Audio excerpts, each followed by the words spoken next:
Hare Krishna, Krishna Krishna, Hare Hare. Good evening, everyone, and welcome to episode 5 of the Football for Thought podcast. My name is Nipun, and this is NS Sports TV, and I am joined by Brad from Leicester Till I Die TV, Chloe, and Luca. How are we doing? You're all good. Feeling a bit better seeing Bournemouth knock out Bournemouth. Why do you hate Bournemouth? Why did Leicester, right? I see your tweet, right? Why did Leicester give up when it was 3-1? Mate, I wish I knew, but I felt we give up after 1-0, let alone. I watched the highlights anyway, and that was it. So, I put myself through the torture of watching it. So how do you think I feel being a fan of it? It was disappointing. It was one of them, but it was also one unfortunately, I expected us to struggle against Forest. Not as badly as we did, but there we go. Speaking of humiliating moments, I am going to ask everyone, what was their most humiliating moment while supporting their club? Brad, I don't know. I'll start with you, Brad.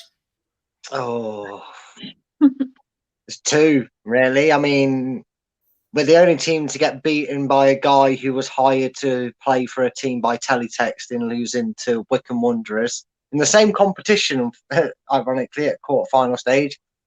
Our lowest point was probably a toss-up between going into administration and going down to League One, but my most humiliating point to watch was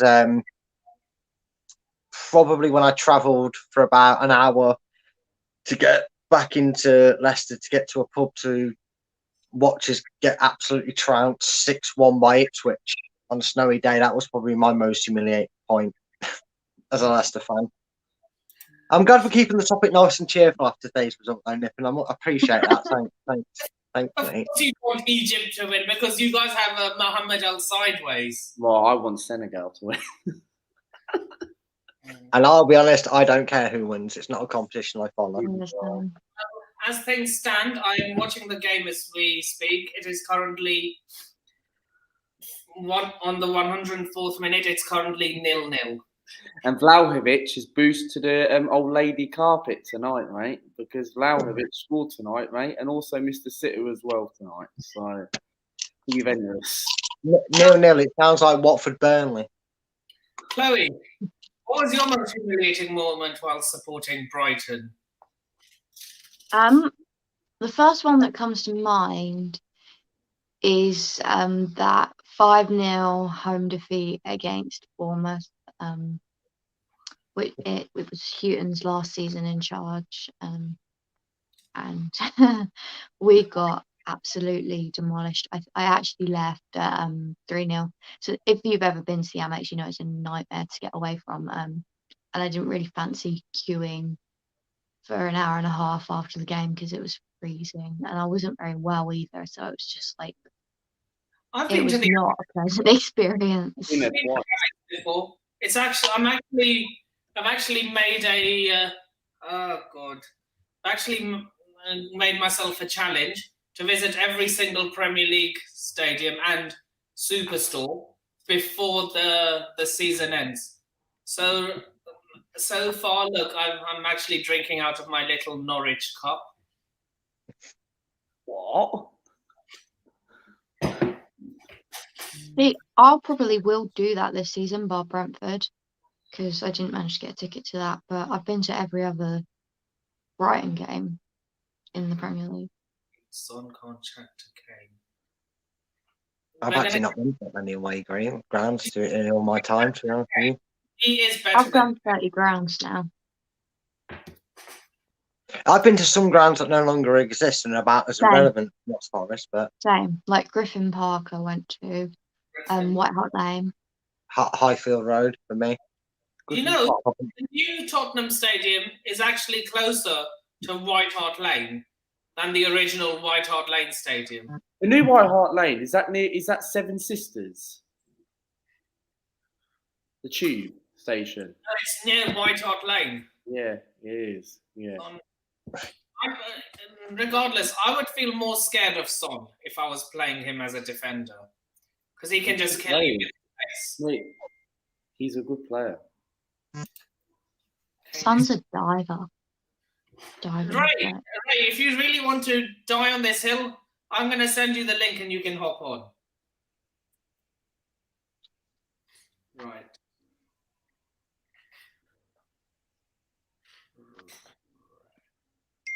Brad, what are you doing? I can just see your fingers. That's not a sentence, so you thought you'd hear. Jack, Right. you know Jack. He's just saying something, so I'm just chilling him out. Mm.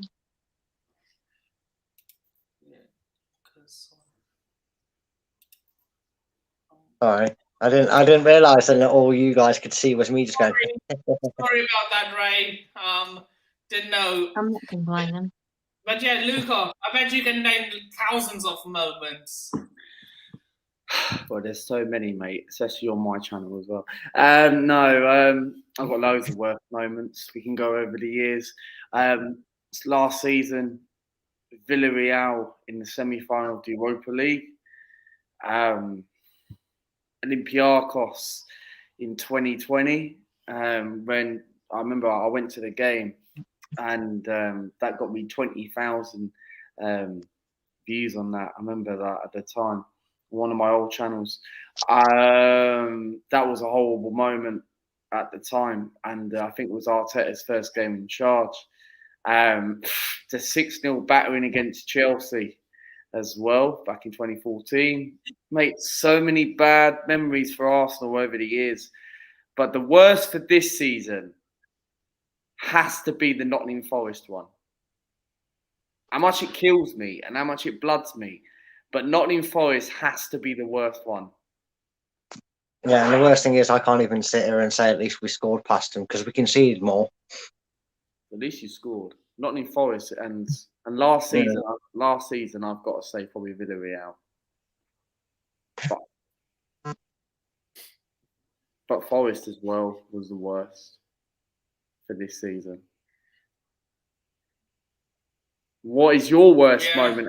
What's your worst moment as a Chelsea fan? Yeah, come on, Nippon. Let's hear it. Bradford.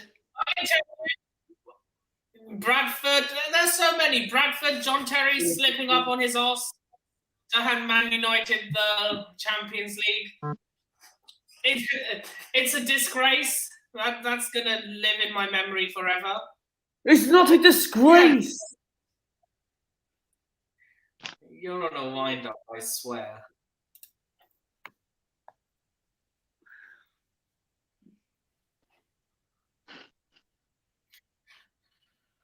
So what's the next topic of choice? I'm going to flip the question now. What was your best moment as a fan of your club? I'm going to start with you. Who are we starting with? Me or Brad? Brad. I mean, winning the Premiership has to take it, but there was something extra satisfying about beating you lot in the cup.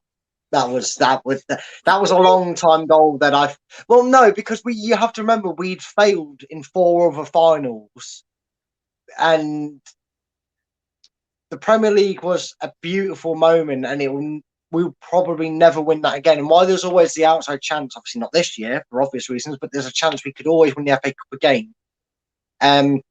Sometimes you feel like you've missed the bus, don't you? You feel like you've had too many chances, too many attempts to win it, and you've not seen it fruition. And you had that goal that was very crucially ruled out rightly by VAR. And in another time, when there's no VAR, we probably go on to lose yet another FA Cup final. And I'm more proud of. I'm just as proud as I am was winning the league. They're both on par, so I can't separate them. But it wasn't just because it was Chelsea. That's just sod's law. It was because I never thought I'd ever see it in my era. I thought I'd miss the bus to see Leicester make an FA Cup final and potentially win it. So for my first ever experience, I'm quite fortunate to be a Leicester fan that's in the age bracket that never suffered the heartache of the FA Cup losses previously. So it was a joyous occasion, the most nervous I've ever been. Let's put it that way. Luca, are you not forgetting this game? Baku again. Mate, that was a horrible moment that night. To be honest, to lose that in the final. And I remember before the game, Troops and Lewis were doing a what do you call it, preview. I don't know if you remember that, Nippon. And I remember Chelsea fans were really nervous for the game against Arsenal. And for me, I wasn't confident going against Chelsea because we had stickmen in goal. We had stickmen, Petr Cech in goal. So don't have to remind me. Thanks for sharing the screen on that. But no, that was a horrible 3 years ago. 3 years ago. But no, best moment for me in recent years has to be when we won the FA Cup against Chelsea in 20. We had two. There was one in 2020 and one in 2017. I've got to say, out of the two, I say the 2017 one because that was probably the last trophy Arsene Wenger won the season before in the 16-17 season before he left in the 17-18 season. I've got to say that was probably the favourite one. That was a good final. Chelsea were going into that game as champions winning the Premier League. That was the last time they won the Premiership. And Chelsea had a good team. They had Costa. They had, obviously, before David Luiz joined us, they had them as well.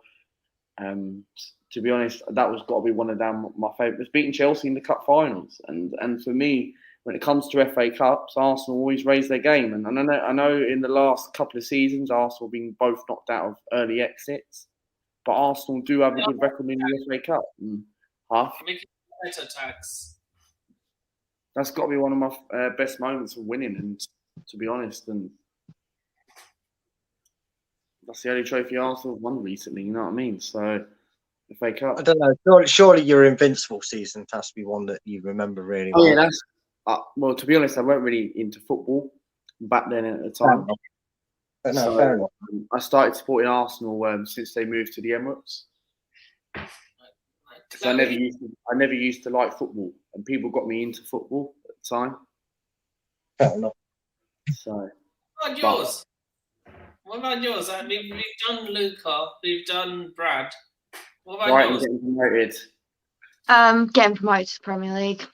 Nothing comes close to that.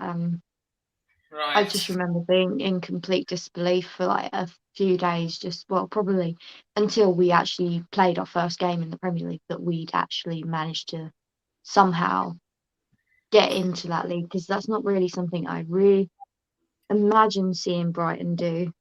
I mean, we came close a couple of times, but always sort of failed at the last hurdle. And when we actually got promoted, that day was just incredible. That pitch invasion after we beat. Yeah, I bet you led that pitch invasion. No, I didn't. No. By the way. Huh? Were you part of the pitch invasion?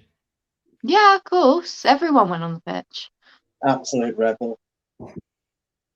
Actually, now you've just confessed that. It's hard to arrest 30,000 people, isn't it? It's like if one person goes on the pitch, then they get in trouble. But if it's like a large scale thing, they can't arrest everyone.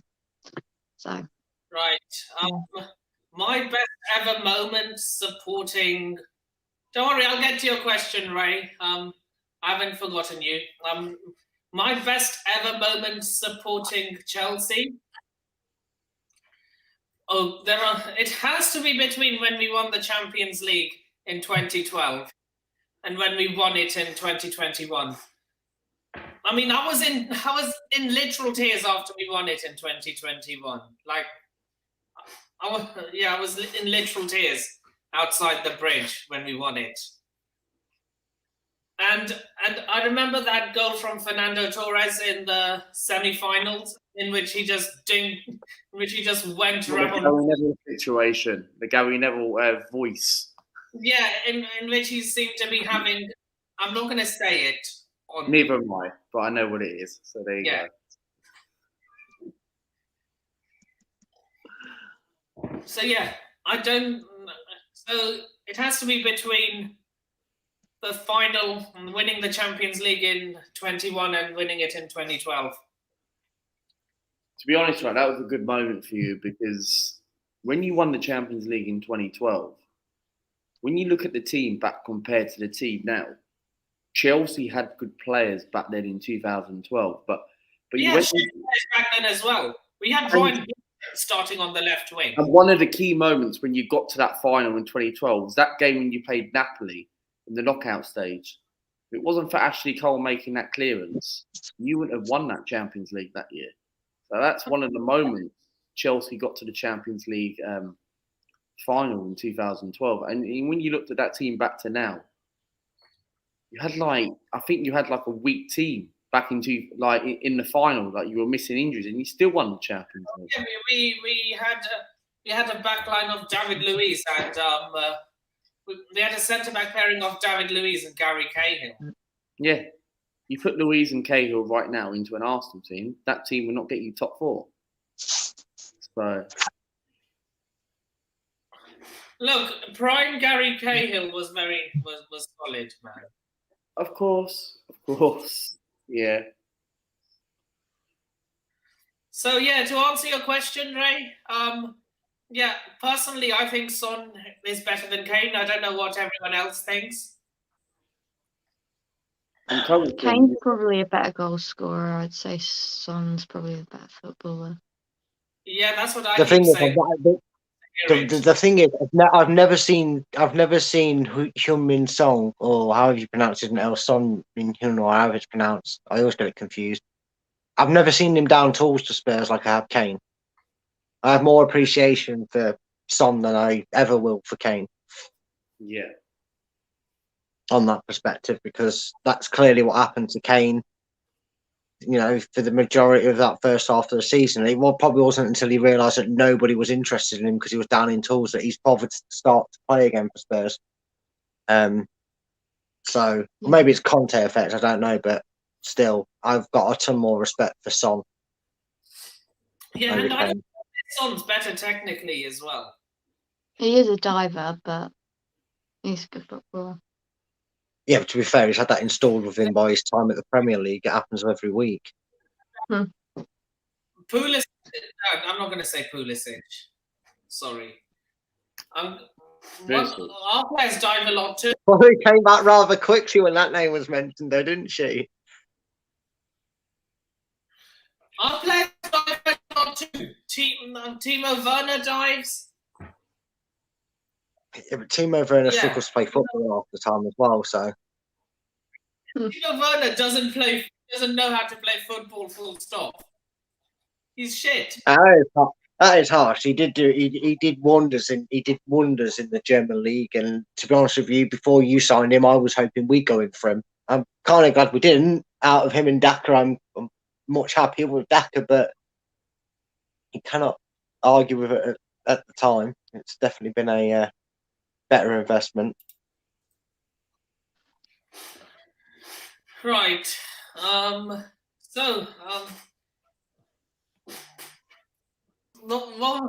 what were your thoughts on the Brighton game? Do you think you threw it away, or? Yeah, we were shit. Can't deny that. Just poor all round. Basuma was the only one who really looked up for it. Even Lamptey didn't really perform. Gifted them 2 of the goals. One of the goals was a bit of a fluke, really. Put his foot out to block it, and it came off and then went in. That was their second goal, March own goal. But yeah, I what really does piss me off is on social media the people that blame. Bloody hell! Every time it's the same player that gets the blame, and that is Neil fucking Maupay, and he does not get half the respect he deserves from Brighton fans and in general. Because he missed a couple of chances, but there is not a single striker in the world who doesn't miss chances. Fucking Fernandes missed an open goal. Ronaldo missed a penalty. It's like the best players miss chances. And Maupay probably isn't the most clinical in the world, but he's not as bad as people make out. And I don't know. I just don't think he deserves the criticism for the loss, because even if he had scored those 2 sitters, which by the way only one of them was probably he should have done better. So we would have lost 3-2, or we would have drawn 3-3. We wouldn't have won. And Welbeck missed a chance, Moda missed a chance, but it's always Mope who gets that criticism, and I think he's sort of become a bit of scapegoat. And I think Pascal Gross as well is another one who gets scapegoated. I didn't think his set pieces were brilliant. Definitely missed Alexis McAllister, who is recovering from COVID. But yeah, I don't. Gross is a player. I think he's had his time with us to some extent, but he wasn't the worst player on the pitch at all yesterday. Yeah, we were poor all round, really. So I don't think you can sort of name names, because it was just a poor team performance. And I think we were set up wrong, and Potter probably does actually have to take the blame for that, really. Luca. Hello. Oh, wait, sorry.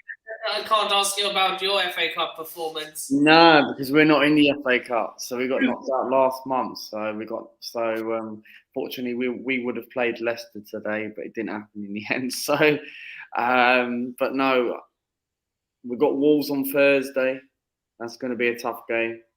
I will be doing a preview on the channel on Tuesday at 6 p.m.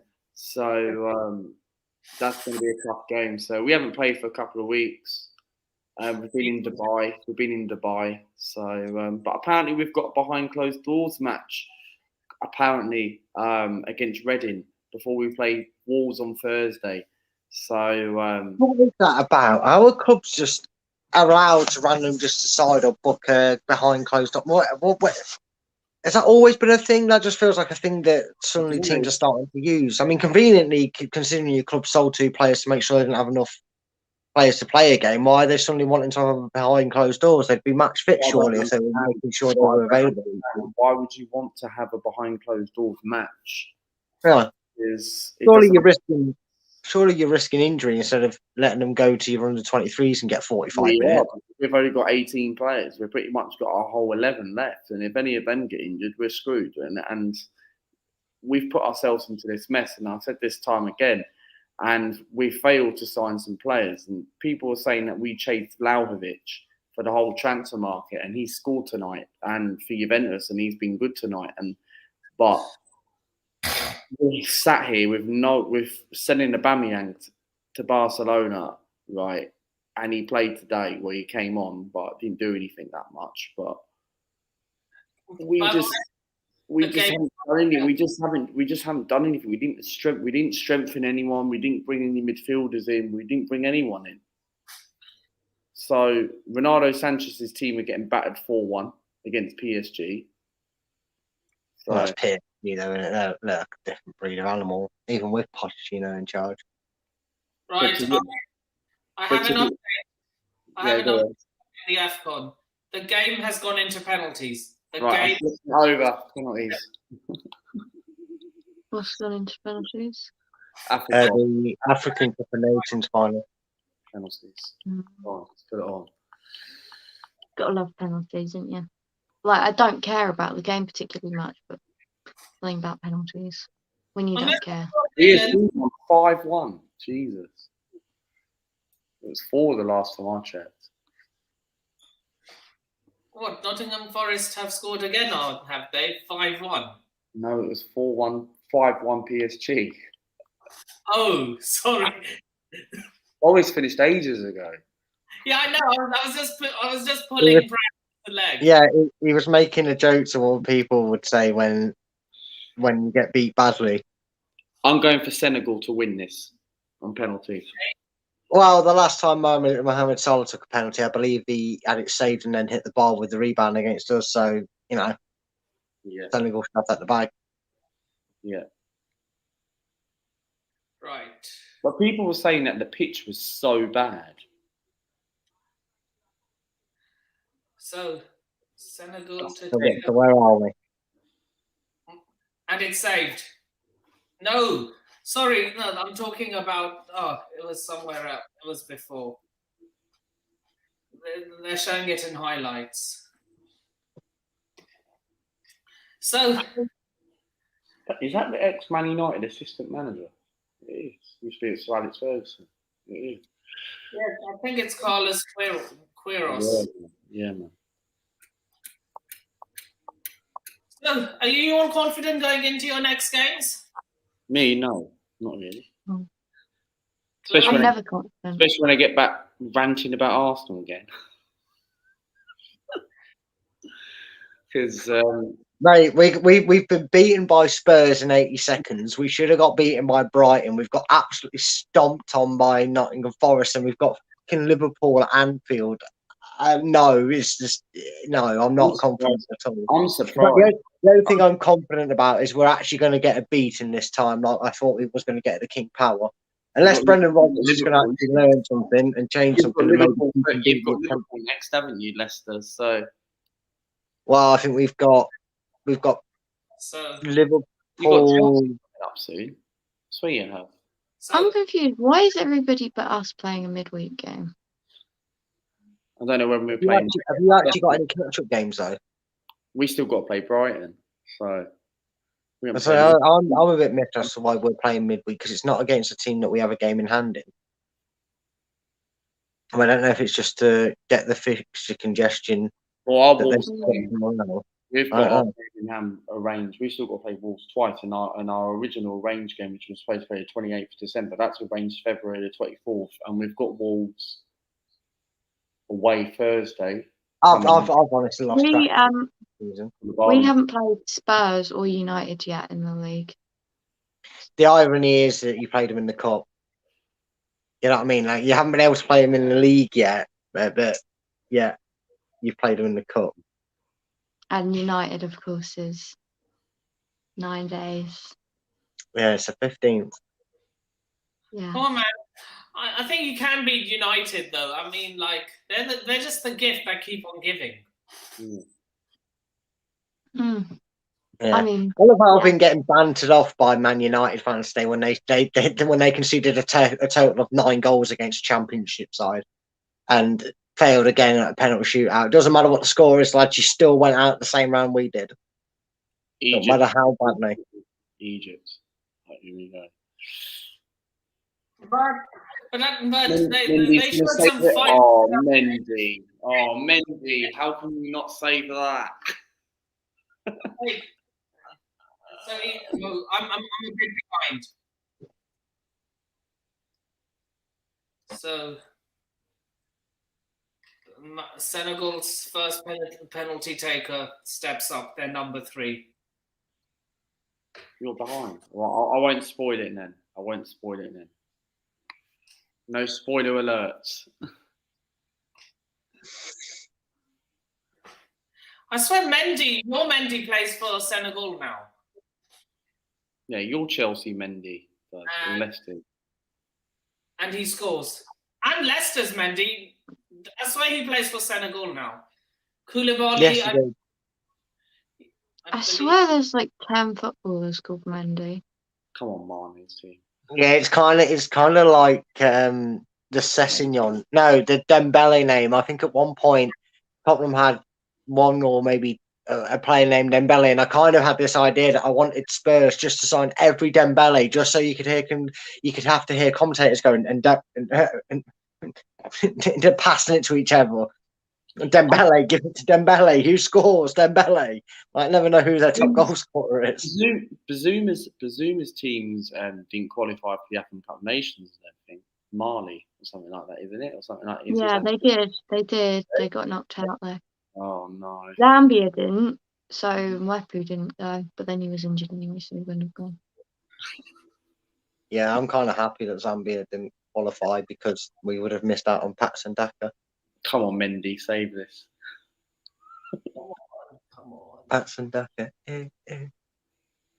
I love how original fans make up chants because it's just so blasé and crap, but we just love making up football chants. It's the one thing we're actually just so awful but brilliant at.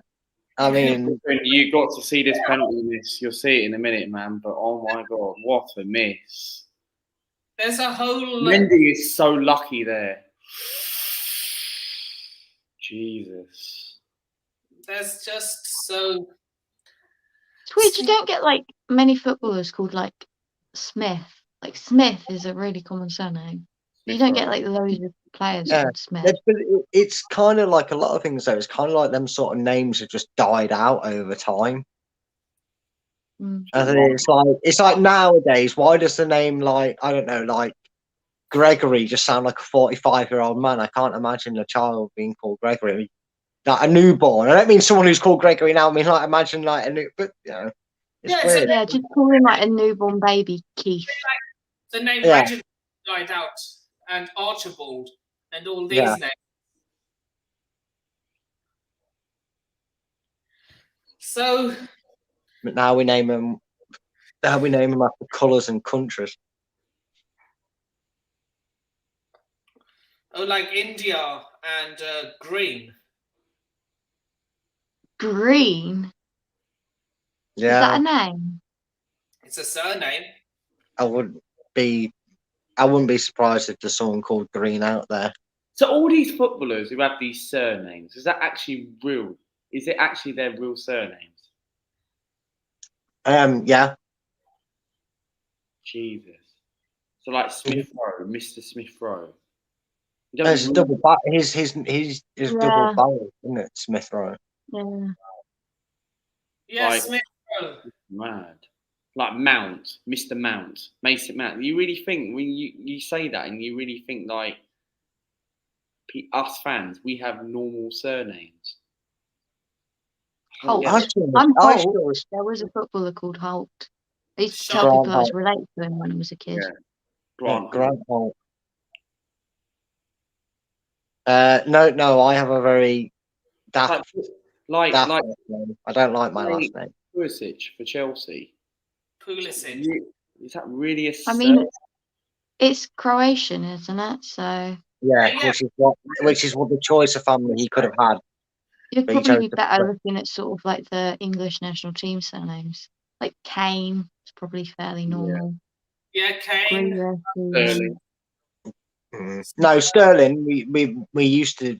I mean, the English symbol of currency is pound sterling. So it's actually quite. It's probably the most British last name he could have. Maguire.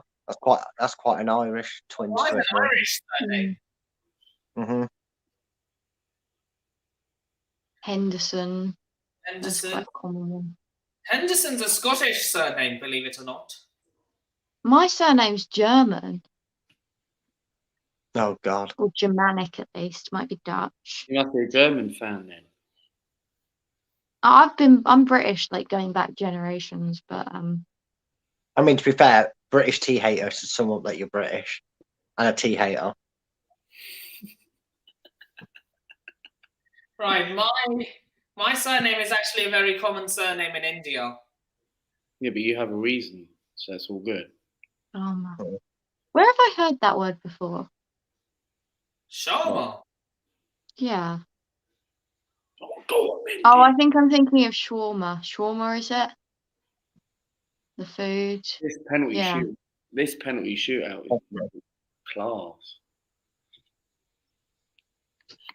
I feel like I'm just a spectator to a watch along of a penalty shootout here. Sorry, Yeah. I So had it on for. Yeah. So, did you who's manage? winning at the moment? Oh, I suppose it's 50-50 at the moment. Yes, at the moment. So, Brad, you said you would think of an 11 of the most unlikable footballers. Oh God, yeah, that was so many. Shall we make one? But we already did that. We did that last stream, though, didn't we? We didn't have screen at we didn't have a screen at the time. How are you doing, Niall? Mine is penalty. Yeah. Big Niall. Sorry? You right, Niall? Niall? Mate. I'm all right. Yeah, I'm not bad. I love the fact I get called Natalie last night. Oh, that was hilarious. Oh, for fuck's sake, I'm man. not going to ask any questions. This Newcastle Mate, you don't want to watch that one. With a law. Gonna go on it. Come on. Yeah, I have no clue what's going on. Senegal won anyway, 4-2. So it's all Salah's team lost. Who won Senegal? Yeah, 4-2, man. Okay, aye. I told you the last time Mohamed Salah took a penalty, he bottled it. So you know Egypt were going to lose it. Wait. Where is Senegal? Well, obviously it's in Africa, but whereabouts in Africa? Is it North? Oh, you It's can't ask me that. You know, I ain't got a clue. North or West, Is isn't it it? quite a small country? I couldn't tell you. What a penalty shooter. I mean, to say I need to geography is not my strong point is an understatement when I didn't bother with the classes.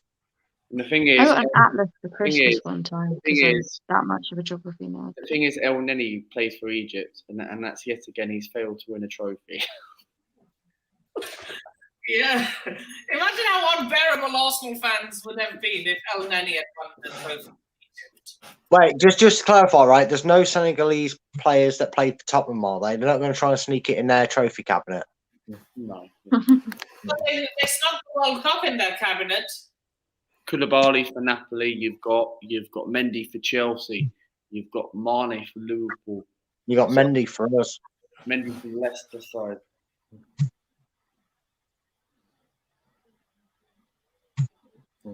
Niall, what did you think of Motherwell's defeat? Oh, shut up, man. No, I'm absolutely hammered today. Team. I look at that Celtic team and I'm thinking, Mate, they were very good today. that's not the Celtic over the years where you look at their lineup. When you look at that team, it feels like, come on, Motherwell can get a draw out of that at least. So, No, the thing is, Celtic are a really good team this season. I saw them against Rangers the previous midweek game, and they've got absolute Angford Kokoglu is making them great signings. They've got 4 Japanese players, and they've got just absolute ballers there. And I think for me, Celtic are better than Rangers this season. how has Celtic done better with Rangers? The Ramsey, Because Celtic- the thing is, Rangers have dropped points left, right, and centre. the Rangers won today, or whenever they played. No, they won 5-0 today against Hearts. Yeah, it was an absolute hammer. Ramsey scored. Sorry, Did Ramsey play? you were on the bench, but I don't know if he went on. Oh, damn. Yeah. I mean, my team in Scotland won today. Who's that? Sorry. Rangers. Nice. Why do Chelsea and Rangers have a connection? I don't get it. Blue Brothers, Really? something like that. I don't know. In Hamburg, I think I've got a connection with Rangers and Chelsea as well, if I'm right. Wow. Mm-hmm.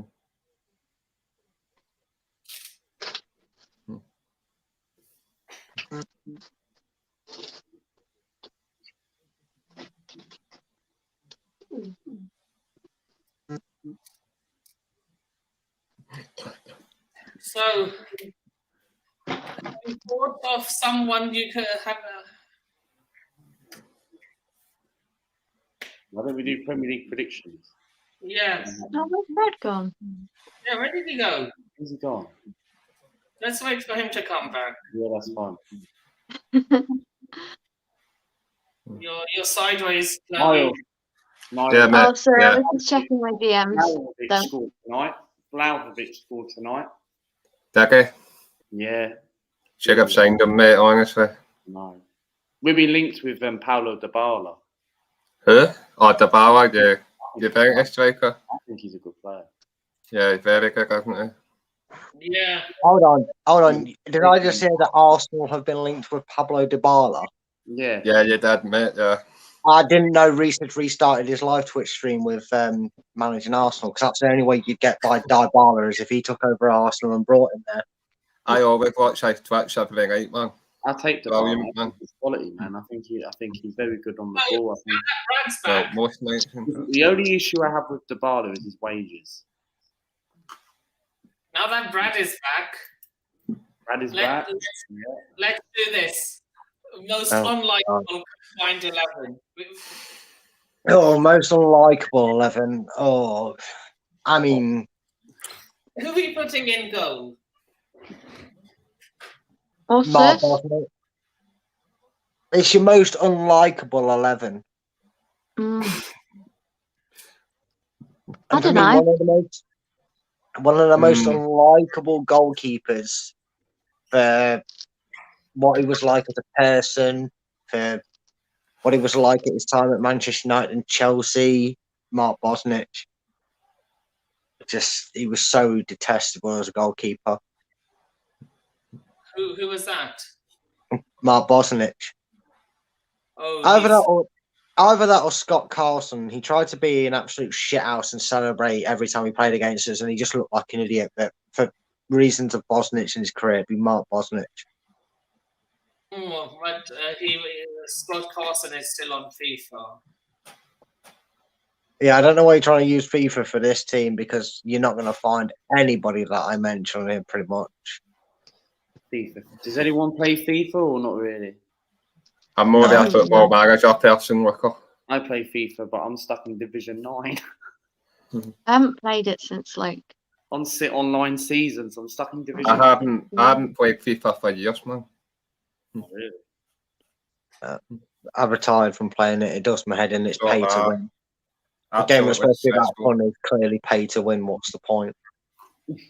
The Sims is so far Stresses me clear. out as well, man. So I'm kind of confident going into our next game. I think it's against Al Hilal in the Al Hilal in the Saudi League. What? Right. Mm. Never heard of them. When is the Oh, if club? you come against Oh, Percy Tow's team, I hope you absolutely don't tell me. demolish them. Don't tell me you're going to start becoming like Liverpool, because Liverpool fans have got real short memories of the time that Jurgen Klopp absolutely disgraced the Carabao Cup for the cash cow that is the Club World Cup. And it's a pointless thing. Why is it not in a pre-season programming? Why are you playing it in fucking the middle of the season? It's an absolute cop-out, a cash cow. Anybody that takes pride in winning that's from the Premier League needs to work their head. Is that this It's week? embarrassing. It's a cash cow, and it's a complete and utter farce of a competition. You're playing some teams that nobody's ever heard of. Nobody's ever going to hear of them because they're playing Chelsea or Liverpool. Why you take pride in it for? It's an absolute farce of a competition. Another trophy, though. No, it isn't though. What's the point? All right.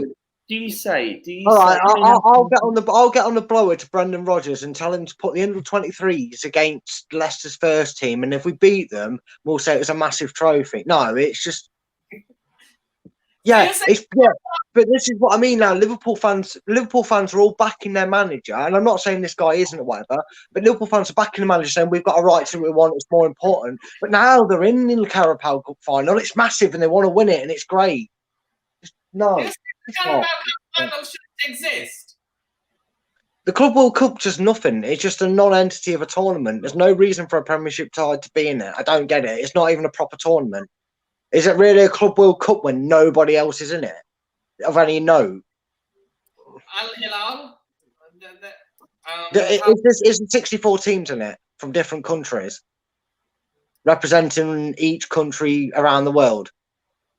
Because if there's not, then there's not a Club World Cup. That would actually It's be not a quite World Cup. To be honest, right? If you say if it's, the Club World Cup shouldn't happen, then I don't think, to be honest, it shouldn't happen because I think it's not a relevant trophy to me. It's just not. It's like, do you literally sit there swooning over the fact that you've got 37 pre-season tournament trophies when you beat Doncaster Rovers and AFC Wimbledon over 2 games? No, you don't. So why do fans see this assistant that because it's called Club World Cup when, no offense to them, you're playing teams from Saudi Arabia and God knows where?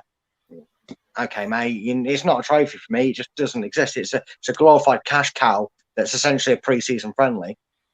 To be honest, right, Chelsea haven't played a Premier League. No one has not played a Premier League game for about 3 weeks now. So apart from Burnley, and the thing is, to have the Club World Cup interrupt, like even if you win that, apparently even if your team's not on good, like Chelsea, do you think Chelsea are on good form recently? Because no. I No, don't think not for Bloody me. hell.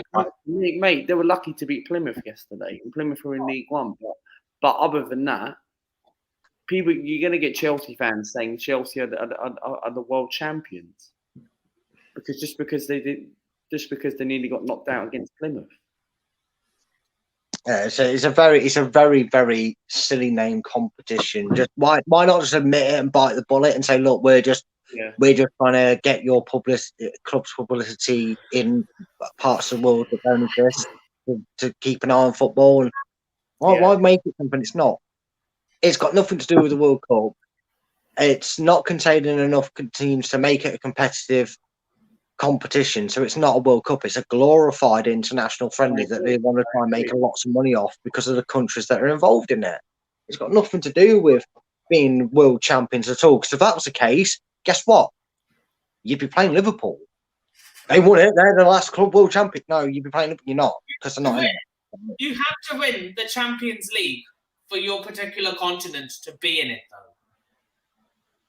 But what I don't get is that if okay then, so how come the Europa League team, Villarreal, are not in it as well? Why do you only have to have one Champions League winner and you have all these Saudi Arabian teams in it? You only have to play one English team. Chloe, I don't like about the Club World Cup. I think it's pointless. But do it in a pre-season tournament or do it like at the end of the season. Don't do it like in the middle of the season. Like, for example, we were supposed to play Chelsea on Wednesday, right? But unfortunately, that's not happening because Chelsea are having Club World Cup. Even if Chelsea didn't win the Champions League last season, we would have been playing Chelsea Wednesday. Means our Wolves game probably wouldn't have happened. But that's why we're playing Wolves on Thursday. So this is why would you have a Club World Cup? And I agree with Brad. Why do you have a Club World Cup in the middle of the season? Play it either after when you've won the Champions League. But isn't it like the clubs that are in it are obviously not all British? Well, there's only one British club in it, but surely their seasons take place at different times, a bit like with the African Cup of Nations. Well, here's the idea on that one then as well, because it really isn't that important. Let's face it. It might be to the other countries, a bit as to them people supporting other countries. Fair play to them. They probably take it really seriously and put all their eggs in one basket to win it because it takes pride in them. But at the end of the day, in consideration to the English sport, it's just a glorified thing. Send your 23s to it. Play your first team in the league game, especially due to the catch-up rate we need this season, and send your under 23s. I think it's absolutely biblical. It's absolutely just, it baffles the crap out of me why, because I just remember all the Larze talk from Liverpool fans, and I'm not saying all of them. I know there's probably someone here tonight that aren't it. There were Liverpool fans that were saying, no, Klopp's is right, Klopp's is right. We want to be World Cup champions. Nobody cares about the Carabao Cup. Nobody cares about the Carabao Cup. Oh, and here we are in the year 2022. Oh, we're going to win the Carabao Cup. Klopp's amazing. Yeah. Yeah, it was really fucking important to you, weren't it, you special kid? No, it's not a competition. It's important to you. I just don't have disdain for fans that chuck away a competition and then ejaculate at the first sign of reaching the final about it. Either like the cup or don't. You either want your team to never win it or you want them to win it. It's true. It's true. Don't suddenly make a serious cash cow seem like a major trophy if you win it. I wouldn't be bothered if we won it or not, and that's me being honest. And you can quote me on this. In 5 years' time, if Leicester are ever playing in this silly Club World Cup and we win it, and we're like, yeah, great, we won it. We probably should have played. We played Saudi Arabia A-League. You have to win. What is it you have to win to qualify? You have to Champions League. Yeah, and what do you? And that's another point. What do you do after you win the Champions League? You play the European Super Cups. You've already done what's required of you. Why do you need to do it again? We get it. You won the Champions League. Why have you got to take that out on? Why have you got to take that out on Saudi Arabia's first team? I don't get it. You already have the trophy. You get to play for winning it, like the Community Shield's there. It's just an excuse to make money. Let's face it. Let's just face facts. That competition is a pure cash cow. There's no other two ways about it. It is what it is. Because this is what I don't understand, right? is that Chelsea, although they won the Champions League but win the Super Cup as well, there's no need to have a Club World Cup. Exactly. Because Exactly. it's pointless. It's pointless. It's like Manchester United won the Champions League in 2008. Yeah. Shall we just make a Community Shield Club World Cup then? So we just add another trophy for the winners of the FA Cup to get another match to play to say they won the FA Cup and the Community Shield. Because that sounds like the most stupidest idea in the world, if you ask me, and I've come up with it, and I just think it's the most.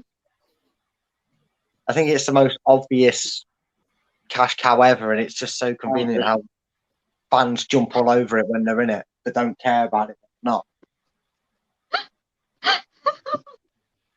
I think Chloe's just lost her mind a little bit. But maybe I'm wrong. Maybe there's someone in the comments absolutely defending the Hills, and if you are, that's your choice. Fair enough. But I mean, Luca, Niall, Nippen, what would you feel like if your club was in it? What would you guys? How are you guys? I'm Nippen. How do you? Are you really that bothered about your club? Are you really excited about the game? Are you really finding the motivation to? Look, winning any game would feel good for me because we've been shit so far. I've got to say, right, as a Brighton fan, I'd take any trophy I could get, to be honest. Yeah, but even if you take into the stipulation Saudi Arabian. Yeah, but if you take into the stipulation that Nippen's just put forward that to win it, you already have to win a suit. Yeah. You have to win the Champions League. If you just watch your team win the Champions League and then play, I don't know, for argument's sake, say Borussia Dortmund in the Europa Super League, and you've won that, do you really care if you do another one against a team that shouldn't stand a chance against you? That's true. And actually disrupts your season. That's how I'm looking at it. That's how I'm putting it. I mean, do you guys have the same opinion of me, or am I just talking absolute sense? Or am I wrong? No, it's true. No, it's you're true right. because I think it's a bit pointless at the end of the day to have a Club World Cup in the middle. Because normally the Club World Cup originally was supposed to be in December, but due to COVID and all that stuff at the time, and I just feel, why have it in February after having no Premier League for about nearly 3 weeks now? Yeah, and it's not like Liverpool or anyone like that has had to suffer massively over the course of the international break for exactly the point that Luke has just made. We had a break. Like 2.5 They could have played it. Like we haven't played since the 23rd of January. What's that, like 2 weeks? Coming on to that, if not 3, maybe. Maybe longer than that, mate, yeah. Maybe 3 or 4, I don't know. No, not 4. About 2.5. Not 12, 3 weeks. Yeah. Well, we're on the 6th, so at least, probably a week and a half, probably just shy of 2 weeks, isn't it? But yeah, but it probably will be nearly 2. It probably will be over 2 weeks. We play Thursday against Wolves, and then we don't play again to another 9 days after that because Chelsea we were supposed to play, but I think they've got their Club World Cup in between. I don't know. I think the Club World Cup's this week. I'm not 100% sure, but is the Club World Cup this week, Nippen? I think so. Well, it is because Chelsea don't have a Premier League game this week, which means we were supposed to play them on Wednesday, I think, or next weekend. And we've got Brentford after Wolves. So we're playing a Premier League game on Thursday, and then we don't play again until another 9 days. And then we've got Wolves again 5 days later after that. So we're going to have another break after Thursday coming next week. Means we're going to have 9 days off again. Yeah. So this is what I don't get about. I think this season has not really been the best seasons, to be honest. Because Man City have run away with the league. Norwich are out the relegation zone. And Norwich can actually afford to lose a few games and still get out the relegation zone. And the reason why they're out the relegation zone because all the teams around them are shit. So I think this season's been top 4 is all right. And I think in recent years, teams like Man City have obviously run away with the league. I know there's been periods that I think it was last season or one of the seasons recently that it came down to the wire. Like Liverpool were up there as well. And you see, the last couple of seasons, although it's probably been the same usual getting top four, you've seen West Ham shockingly doing well from relegation. They're a top 6 club now. But you see top 4 from like 4th to 7th or 8th. That's more entertaining than teams like Man City running away with the league.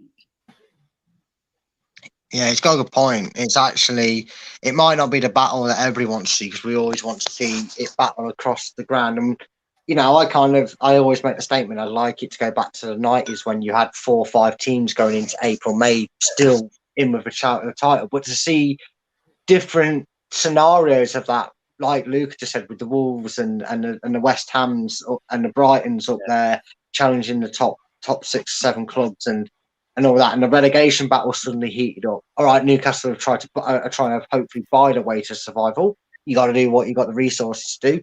That can't be helped. You can't blame Newcastle for that. They've had a rough time as it is. You've got Norwich that have finally turned the form around. I mean, that's 3 wins in a row for them. So at least one thing you can say about the Premier League is even if the competition isn't at the most exciting point from a neutral fan, i.e., title race, at least there's still excitement about it.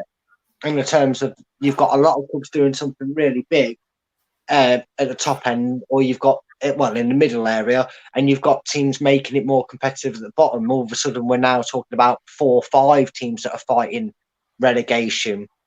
You're talking about 3 or 4 teams that can nick into Europe, and you're expecting to see that go to the wire.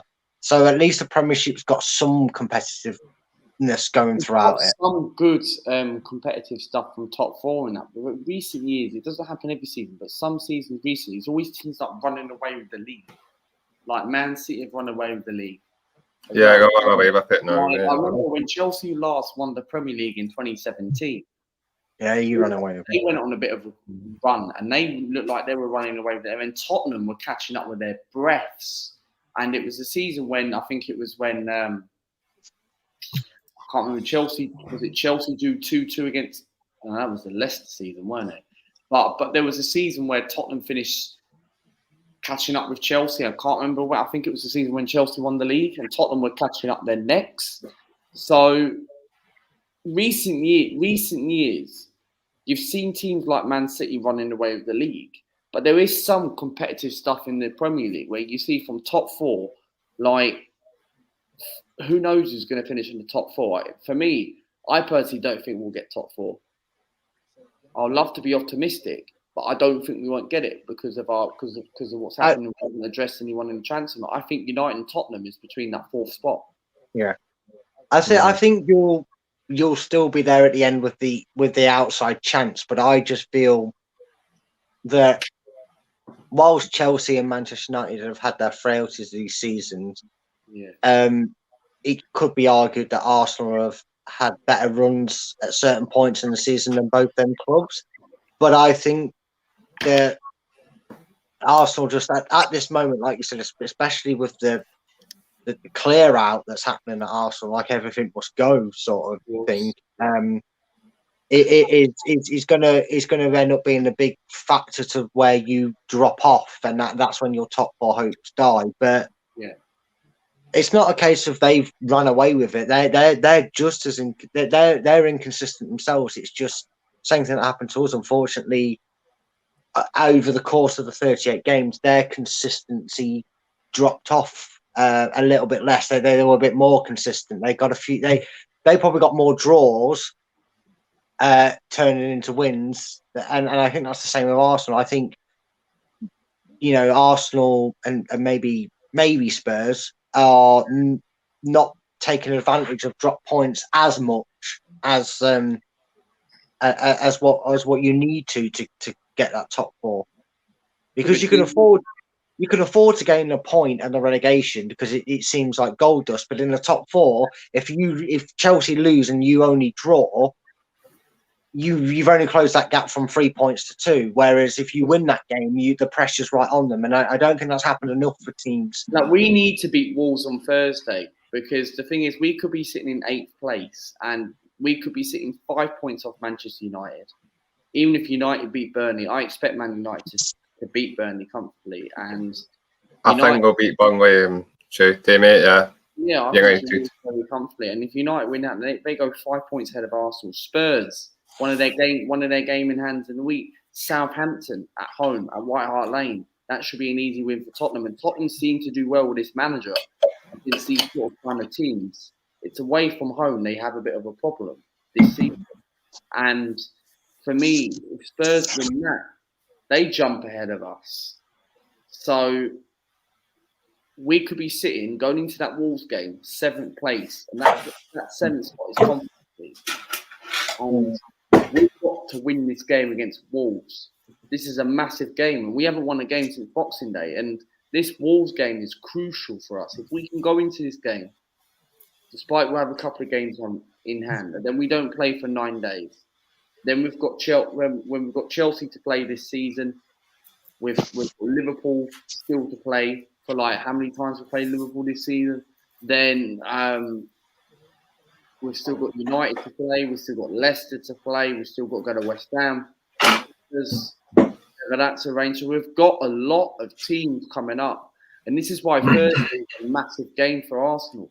And if we can win that game, build it gradually, game by game, as it continues. We've got Leicester coming up as well. And that ain't going to be an easy game. And I look at Leicester. Would be at the moment, mate, the way we're playing. You beat them, man. You beat them. At the end of the day, everybody's playing catch up now, aren't they? They can't score goals. And Niall's right. You look at the end of the day, all these Everyone teams, playing catch up. They are because exactly. Up, Niall. Mm-hmm.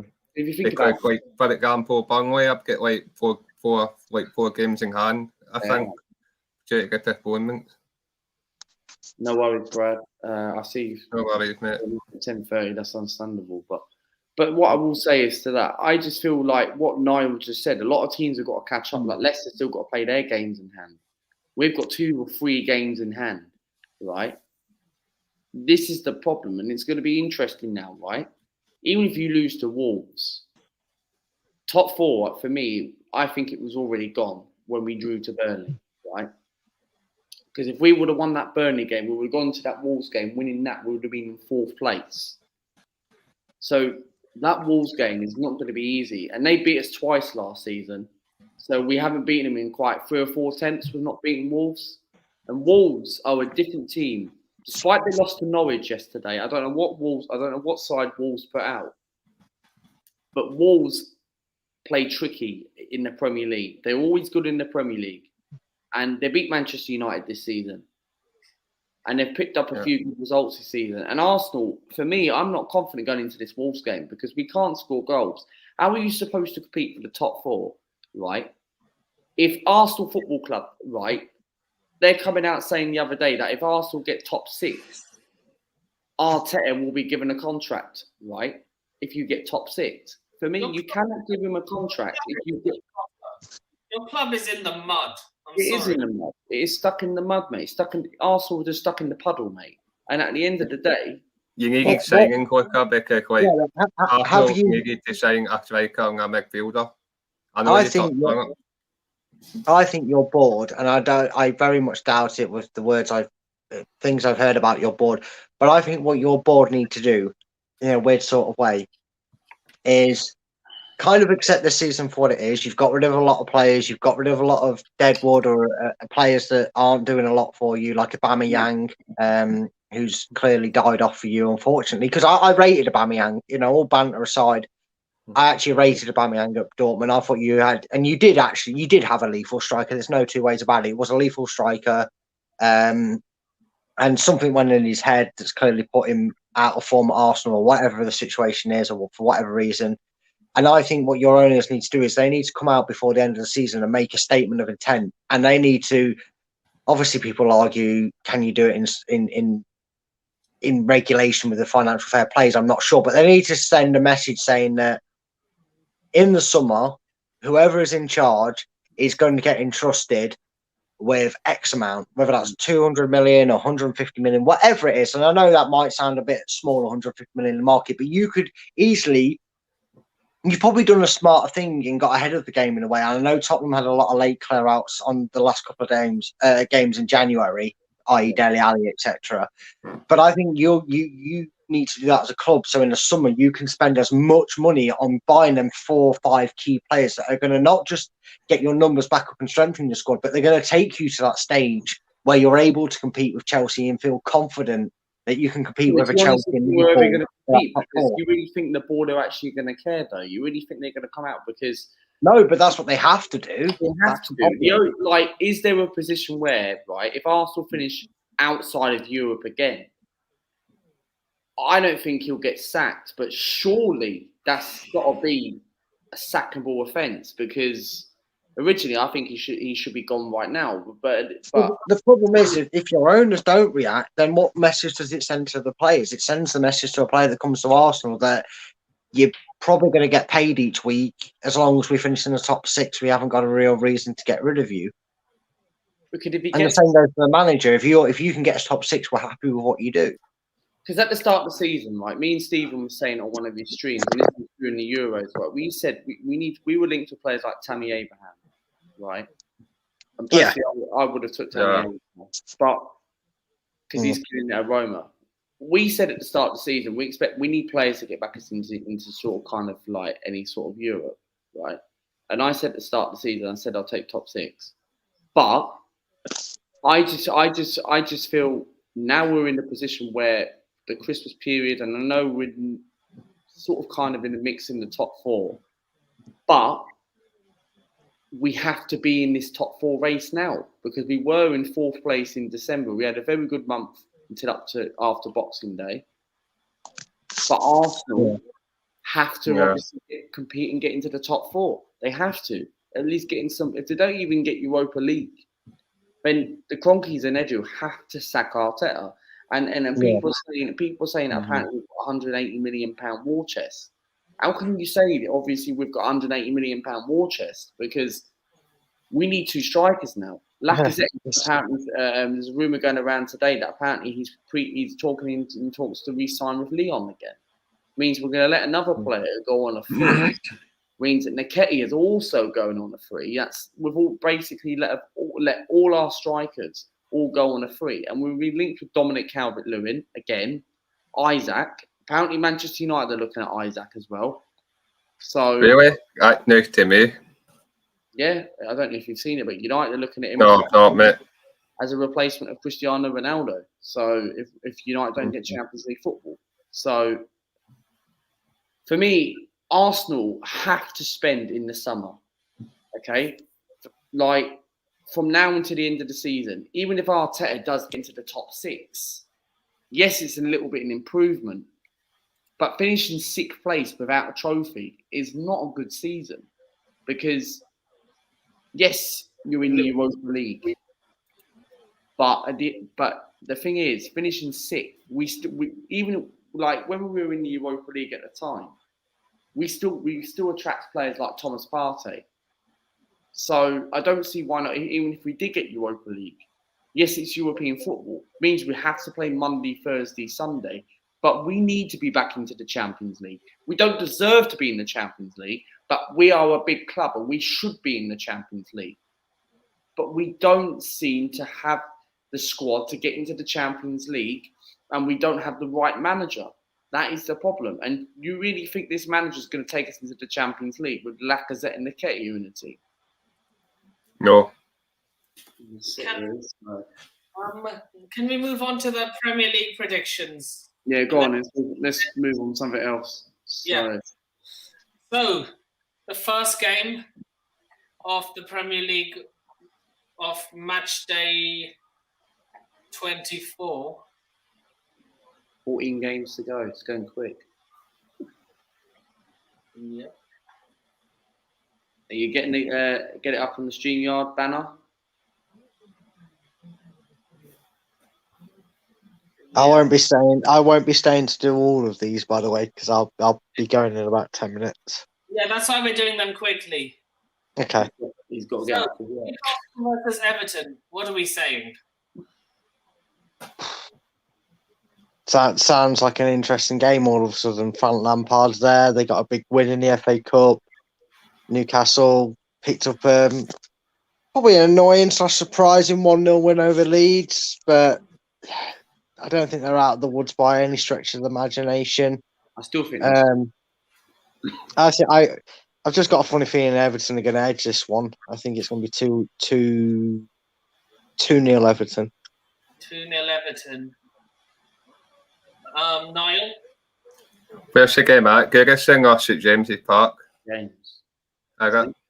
Is it? It's at St James's Park. All right, okay. For me, I can't call it because Everton are in a bit of free-falling at the moment in time.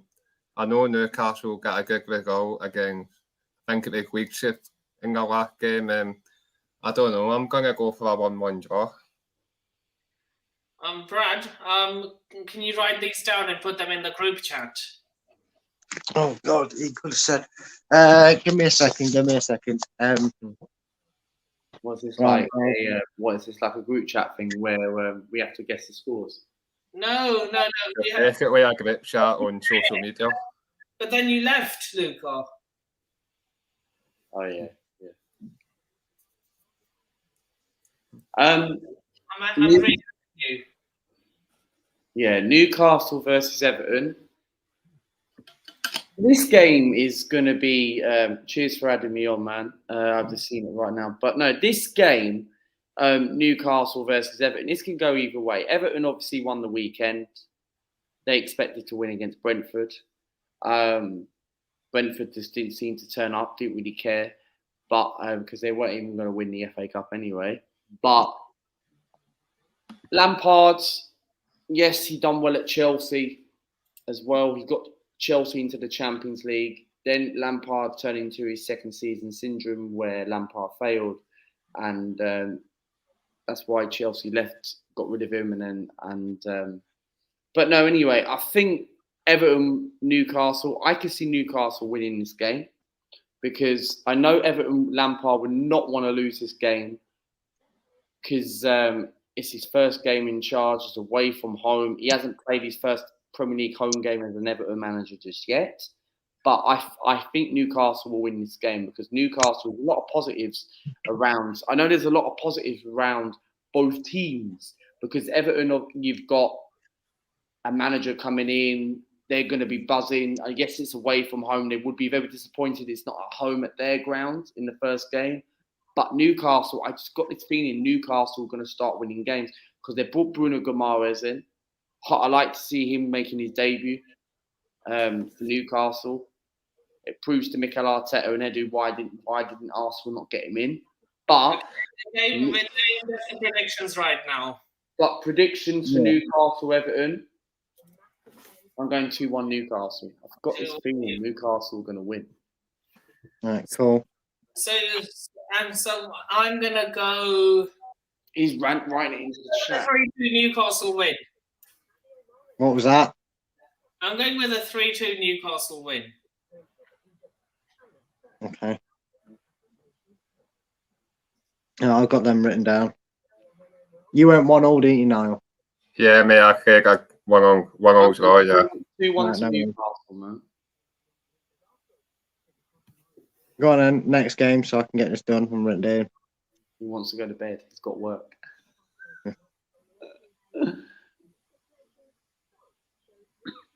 I'm on mute. Right, next game is West Ham versus Watford. What are we saying, Brad? I think this will be the killer game. I think Watford are really starting to dip. I think they're starting to lose the race in staying up. You know, Everton have Frank Lampard, Newcastle buying the way out of it. Norwich are winning games for fun. I can't see anything other than a West Ham comfortable 3-0 win. 3-0 West Ham. Luca, what are we saying? West Ham 3-1. 3-1 West Ham. Niall, what are we saying? Quick Watford against West Ham, yeah. Yeah. I'm going 4-1 West Ham. What did 2-0 you West say? Ham. I've no segment. I was going to say 2-0 to West Ham. Next 2-0 game. West Ham. Okay. Yeah. Next game. Burnley versus Manchester United. What are we saying?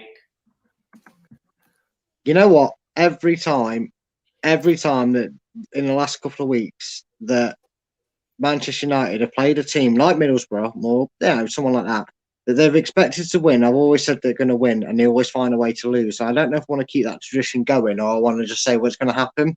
So I'm going to throw a spanner into the works, and I'm going to say that Burnley do a Sean Dyche and they win it 1-0. Love your Sean Dyche impression.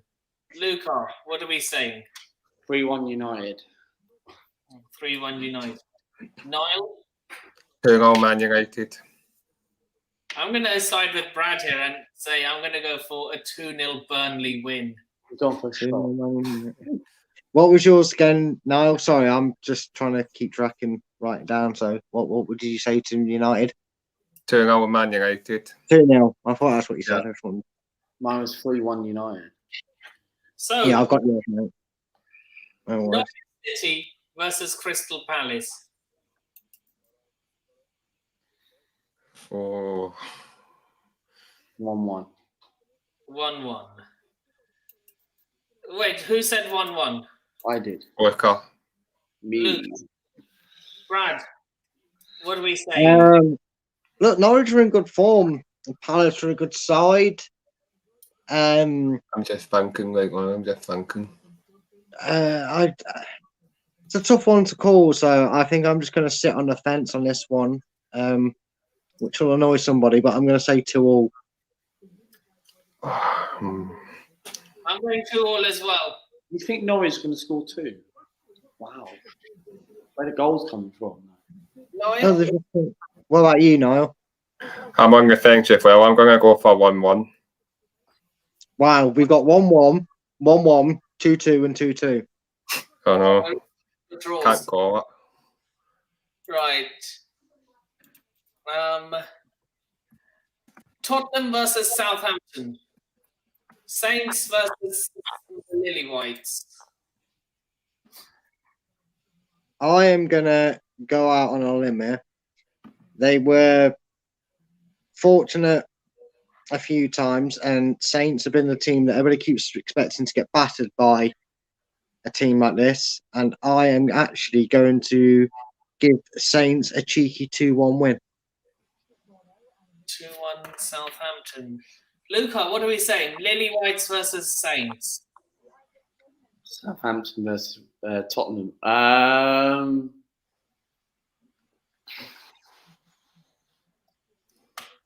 2-0 Spurs. 2-0 to the Spurs. Niall, what are we saying? Tottenham versus Southampton. It's at the 2-1 Spurs. Right. I'm going 3-2 Tottenham. Nice. Okay, who's next? Manchester City versus Brentford. This could be an upset. Unfortunately, I'm a big advocate of Brentford. I want them to stay up. I thought they'd do very well this season. I think they've got enough, and I think they have got enough just out of the season, despite no dip in form. But Man City are an absolute machine, and it is at the Etihad. So I'm going to go for a comfortable 4-0 win for Man City. 4-0 Man City. Luca, what are we saying? Who's this? Man City v Brentford. I'm going to go for 2-0 City. Niall, what do we say? 3-0 Man City. 3-0 Man City. Yeah. I'm going 5-1 Man City. Wow. The next game, Aston Villa versus Leeds United. Brad, what are we saying? I'm saying that I'm running out of room on my board to check all these down, but Villa, Leeds. Tactics board. Yes, mate. Villa, Leeds. Let me write some letters down so I can. Villa, Leeds. I don't really care about either of these teams. I mean, don't get me wrong. It's great to see Gerrard proving he's not just one of them managers that retires and thinks he can do football manager. He did well at Rangers. He's doing well at Villa. Leeds disappointed me against Newcastle, so purely on that basis, 2-0 Villa. 2-0 Villa. Luca, what are we saying? This is quite a tough game to call. I'm going to go for an Aston Villa home win. I'm going to go for a Villa 1-0 win against Leeds. 1-0 to the Villa. Niall, what are we saying? Again, Ricky got a tough one to call. I'm going to go for a 2-1 to Aston Villa. 2-1 Aston Villa. Yep. I'm going to go 3-2 Aston Villa. Leeds United to take the lead twice in the game. Well, I'm not writing that down in my notes, I can tell you that much. Yeah, you don't have to. Don't worry. Right, next. Have we got any more? How many have we got? Oh, no, sorry, not Arsenal. This is your department, Brad. Liverpool versus Leicester City. Liverpool 3-0. 3-0 Liverpool. Luca, what do you think? And that's being nice to us, the way we're playing at the moment. Well, I would love Leicester to win, but I think, unfortunately, Liverpool going to win at Anfield. I think Liverpool will win. Is Salah and Mane back for that? Yeah. No doubt. They're back. 3-0. Well, I assume they're back because the game's on Thursday, so they'll be back. 3-0 to Liverpool. 3-0 Liverpool. Niall, what are we saying? 3-0 Liverpool.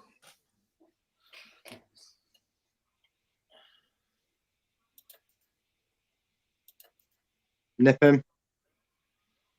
4-0 Liverpool. And that's being nice.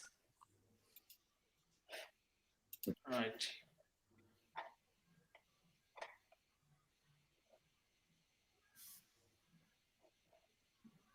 Next game. Is that it? What's next? Come on. Luca, your department. My team. Wolves versus Arsenal. You're going first for this one. I'll say a quick thing, and because obviously Brad's got to go soon. I'm not confident going into this game. Where the goal's coming from? 2-1 Wolves.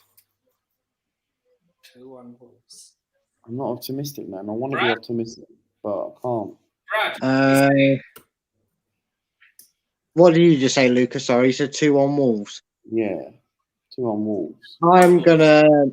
I'm gonna see Wolves winning this with a bit of a shock result in terms of scoreline, and I'm gonna go Wolves to win this with a clean sweep at 3-0. Jesus. 3-0 Wolves. Niall, what are we saying? Arsenal versus Wolves. 3-1 to Wolves.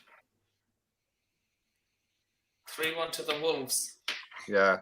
I'm going. Actually, because I don't think Arsenal are doing well, actually. No, we're not doing very well. You don't have to write everything. Let's not get on to this debate and let Nimpin get his predictions in so I can get this all written down. 3-1 Wolves. Xhaka to get sent off after two-footing Raul Jimenez. Again, I'm not adding extra details. You're not getting extra bonus points for it, but I will. You don't have to do that.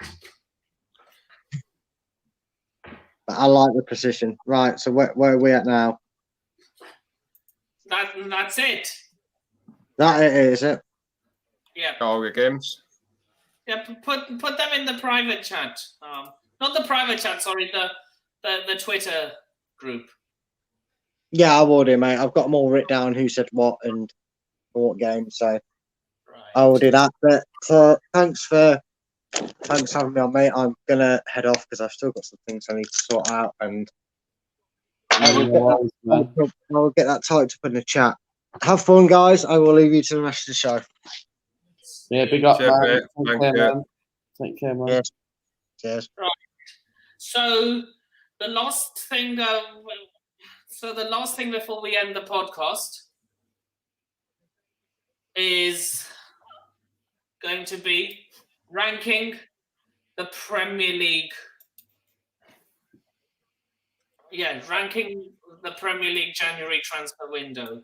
Success is that it was a really good window. Okay.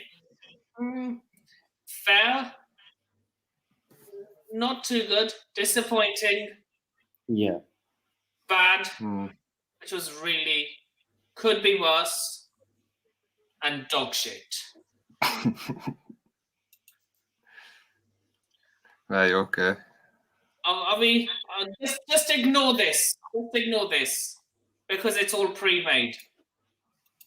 Right. So, Brentford, what are we saying for Brentford? I'll probably go with fair. Fair.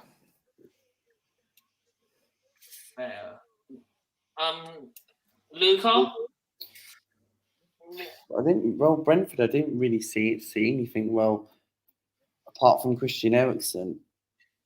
I say decent, probably decent. Decent. That's probably fair then.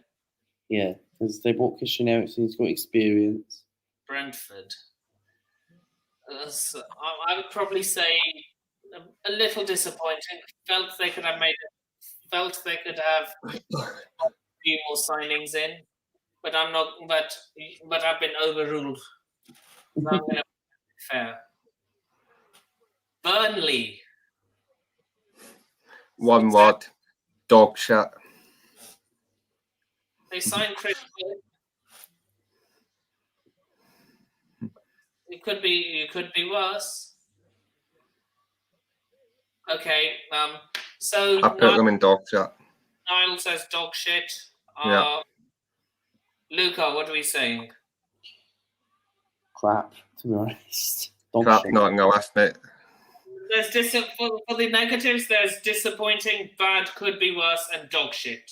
Dog shit. Dog shit. Yeah. I'm gonna have to agree with you. They only made one signing,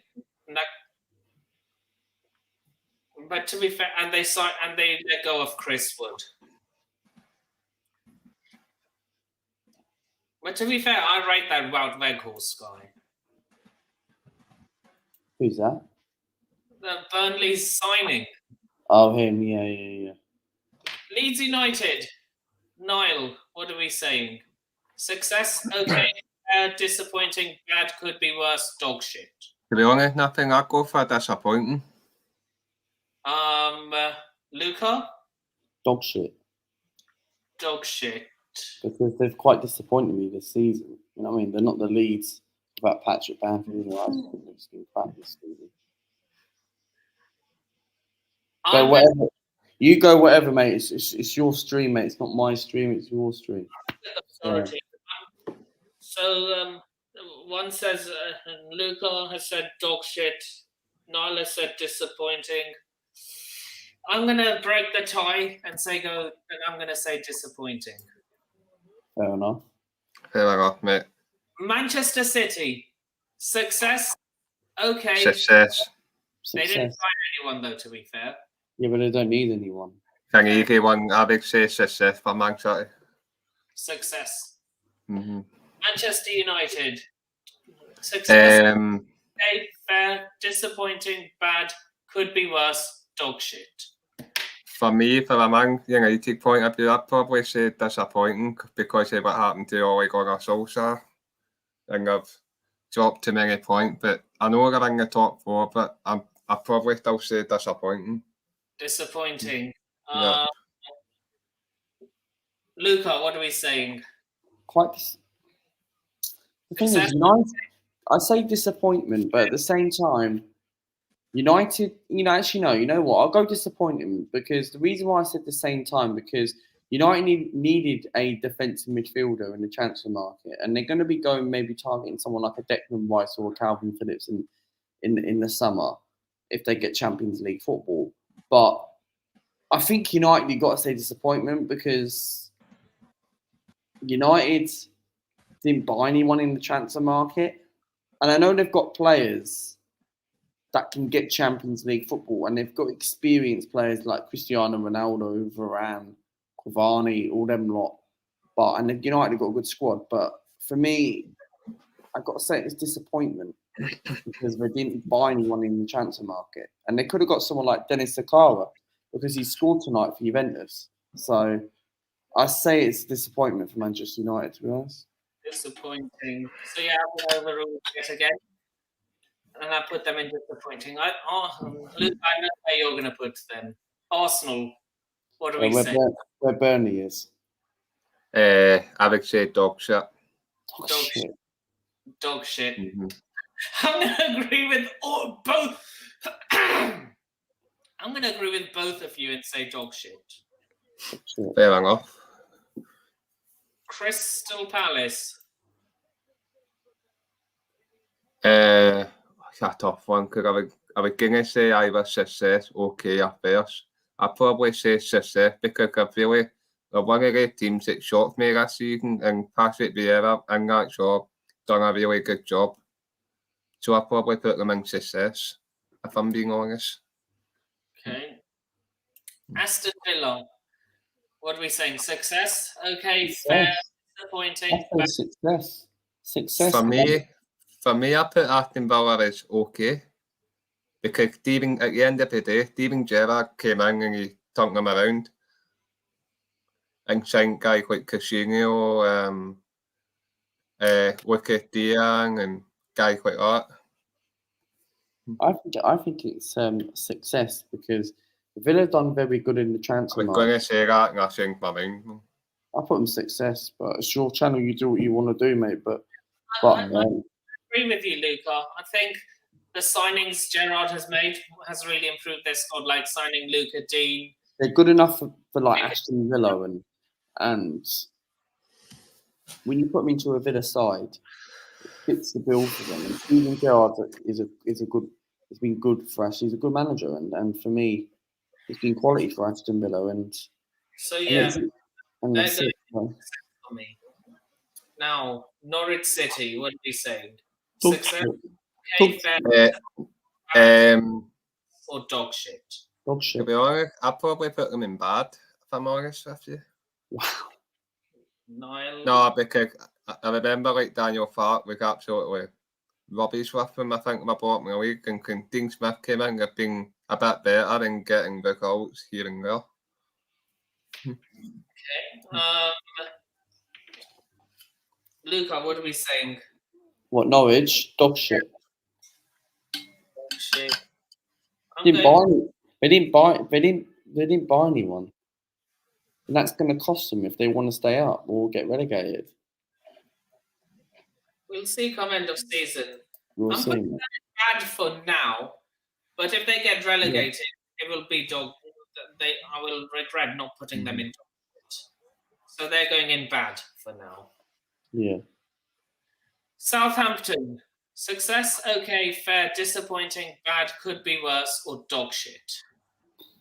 That's hard. I'll let Niall answer this one first. Niall. Probably put them in could be worse. Could be worse. Or bad, whatever one you want. Yeah. Bad is a bit... could be worse is worse than horrible, but not as bad as completely... So, bad, you'll put it... Luca, what are you saying? I wouldn't say it's the end of the world because Southampton are not really going to do anything this season because they're going to be staying up anyway. I say it wouldn't be the end of the world, that one. Okay, so where are you going to put them? Hard to choose, man. What's the one above bad? Disappointing. Disappointing. Is there not one where it says it's not the end of the day or something like that? It's not the end of the Basically, you've got success, okay, fair, disappointing, bad, could be worse, and dog shit. Just say it could be worse. Could be worse. Yeah, fair enough. Then. Right. Tottenham. Would you say success, okay, fair, disappointing, bad, could be worse, or dog shit? I'd probably put them in fair if I'm honest with you. Yeah, I'll go along with that. Yeah, I agree with both of you. Fair. Because they bought 2 decent players, which fits Tottenham's bill, and I say makes them fair because they bought a couple of players in the transfer market. So Watford, what are we saying? Dog shit. Dog shit. dog shit, really. Didn't do anything. Yep, I agree. Because I've sacked that many managers, so that's why. Brighton. I'd probably put them in okay because they're like an inconsistent team. They're good one week and bad the other week. Here comes nothing team. Here comes nothing team shortly. This is Brighton. Yeah, I say okay because they're like one of these teams that's like a hit and a miss. A good one week and bad the other week. Sorry? Okay, I say Brighton. Yeah, I said. Decent. Decent would be fair. Yeah. So where will you put them, Luca?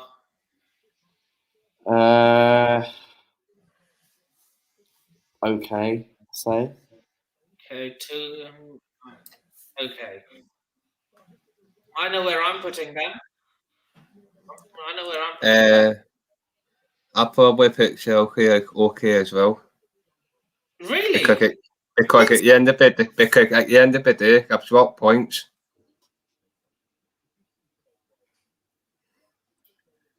Okay. Luca, where Too would many you? points. Chelsea. Hard to say. What did you say, Niall? Okay, because at the end of the day, I've swapped too many points in games. I say okay, but disappointed at the same time. I'm going to go with disappointed. Right. Yeah, I like to change that. I like to go disappointing. Chelsea needed a left back. Yeah, I think you were disappointing this transfer window. I think disappointed. Striker, yeah, they need a striker in the future, but it's not the end of the world if they needed a striker in the transfer market. But they needed the left back because of Chilwell injured, and they were linked with Lucas Digne before he went to Aston Villa, and they were linked with Theo Hernandez as well from AC Milan, and he's a quality player, Theo Hernandez. So I think Chelsea disappointed, really. So, Everton saying? Probably in dog shit category for Everton. They've got Dele Alli and Donny Van Beek on loan or whatever. Dele Alli, Donny Van Beek on loan. Luca, what are we saying? Everton. Dele Alli, not a permanent signing, okay? Is he permanent? Think so. Yeah, he's not. What about Donny Van Beek? Loan? Donny on a loan. Dele is on a permanent.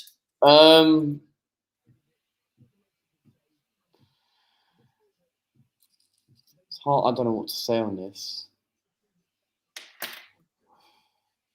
If I had to choose, disappointing.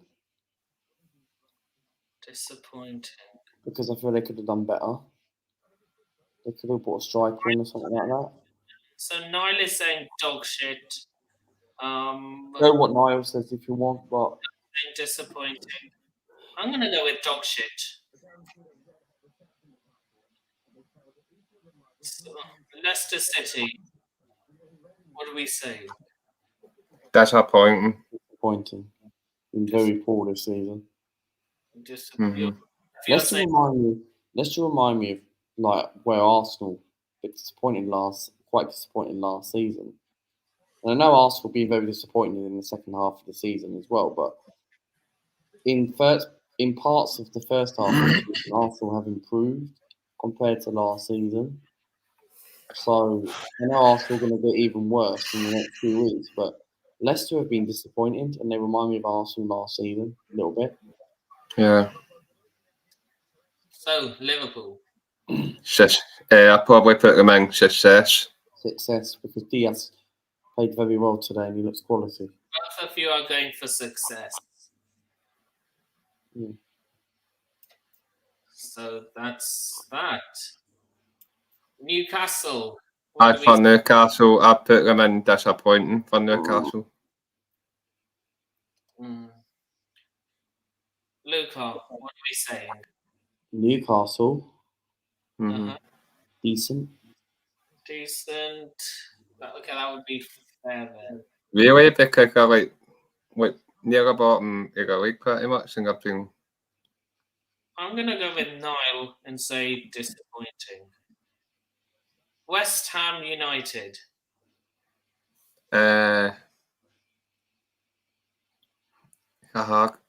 Probably and could be worse, but I've kind of went off the rails a wee bit for me. Could be worse. Luca, what are we saying? West Ham could have been worse. Okay, I'm outnumbered again. Wolves, what are we saying for their transfer activities? I'd probably say either okay or success. Okay. Luca, what are we saying? Who's this for? Wolves. Disappointing. Oh, disappointing. I'm going to go with Niall and say okay. Fair enough. Right, so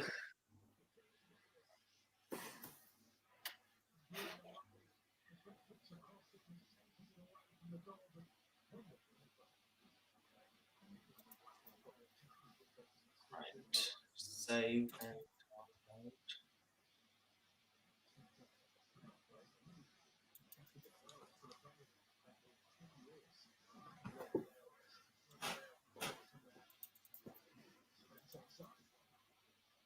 Right.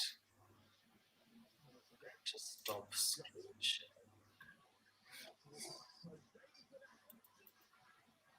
So what's up, Reese? You rang. Yeah. Yeah. You made. Yeah. So we were just discussing how good the transfer window has been for each club. Would you like to give your opinions on it real quick? Non-existent. If you want an honest answer, it's just non-existent. I agree with that.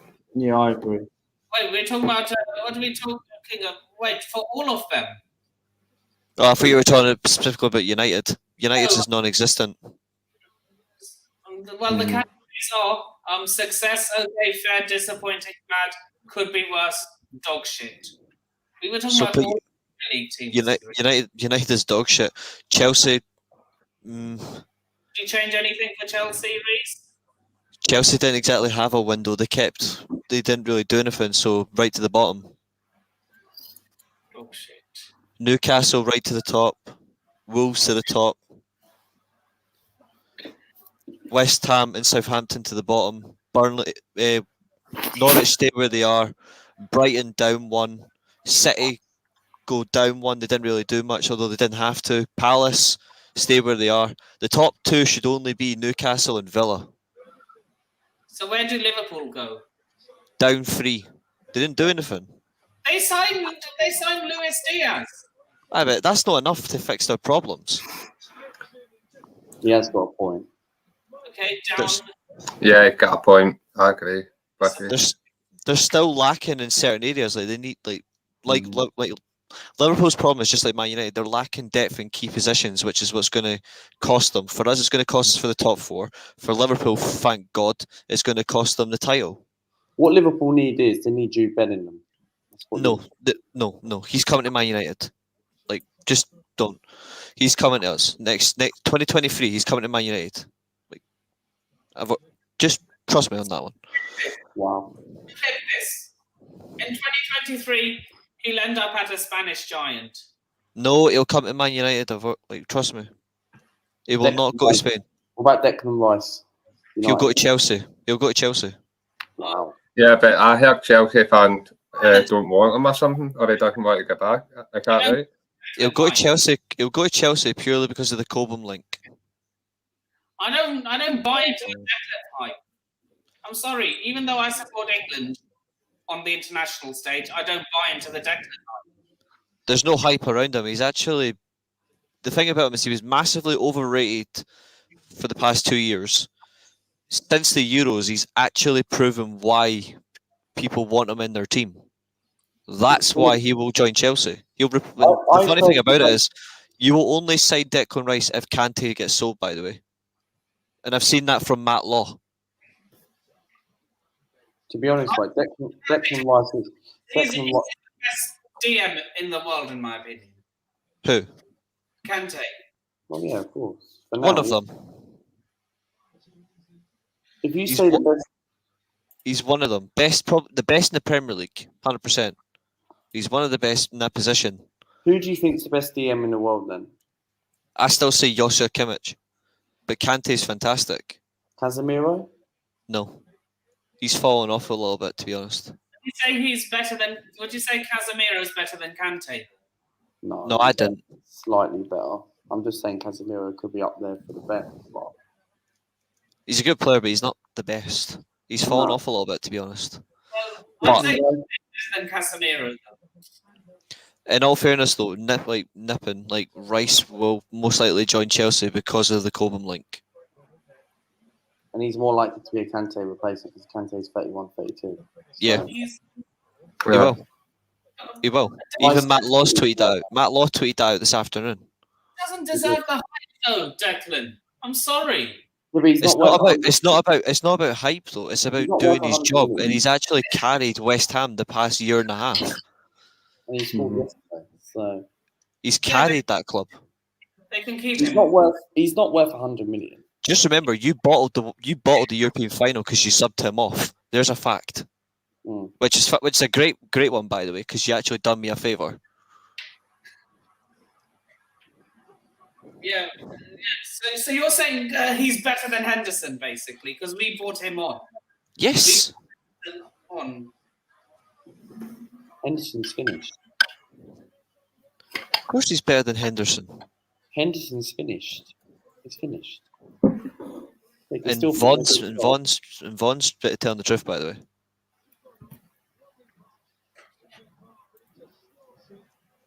Yeah, Morgan's actually Morgan's actually telling the truth. In the league.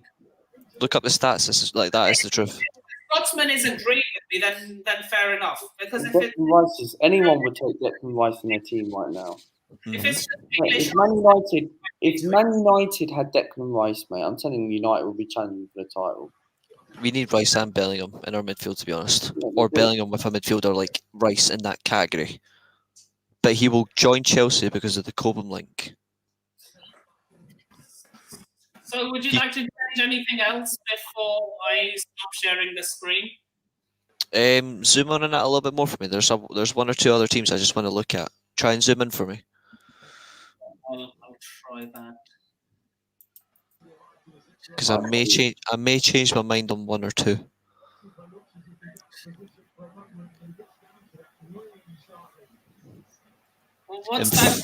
In fact, I will put.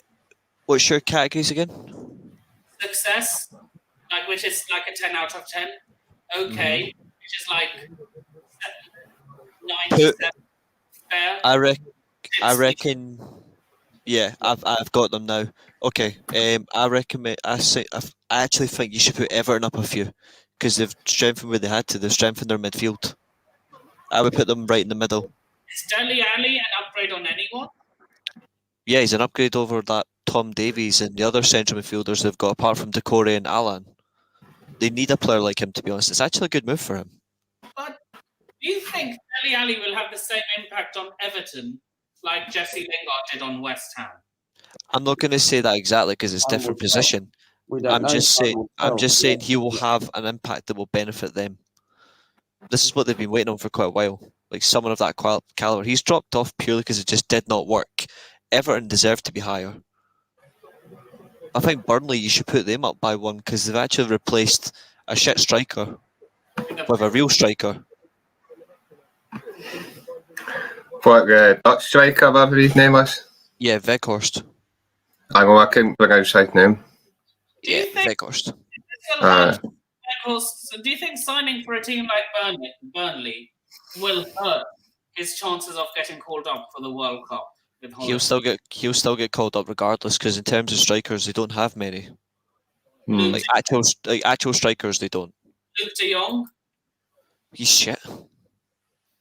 Would you say he's worse than Weghorst? Yes. He's that shit. He managed to convince Barcelona to sign him. That shows you how far Barcelona have fallen off. Mm-hmm. Weghorst at 6'6" isn't even a normal Dutch striker. He's actually a striker that benefits Burnley for his size and frame. Like Cornet and Dwight McNeil are going to absolutely enjoy that. Yeah. And I think Burnley will get a few goals out of him if they actually play games. They just keep pulling them off for some reason. But I'm Because sorry. they don't have the players. Because they don't have the numbers, that's why. It's not their fault. I'm sorry it took so long bringing you in because I was in the middle of doing the thing and I didn't see you waiting in the background. It's fine. It's fine. No apologies necessary. I'm chucking on FIFA scoring with Renato Sanchez. Yeah, his team lost tonight anyway, 5-1. PSG. He doesn't play for PSG, but you're right. They did lose. Lille, they did lose. Do you think losing Young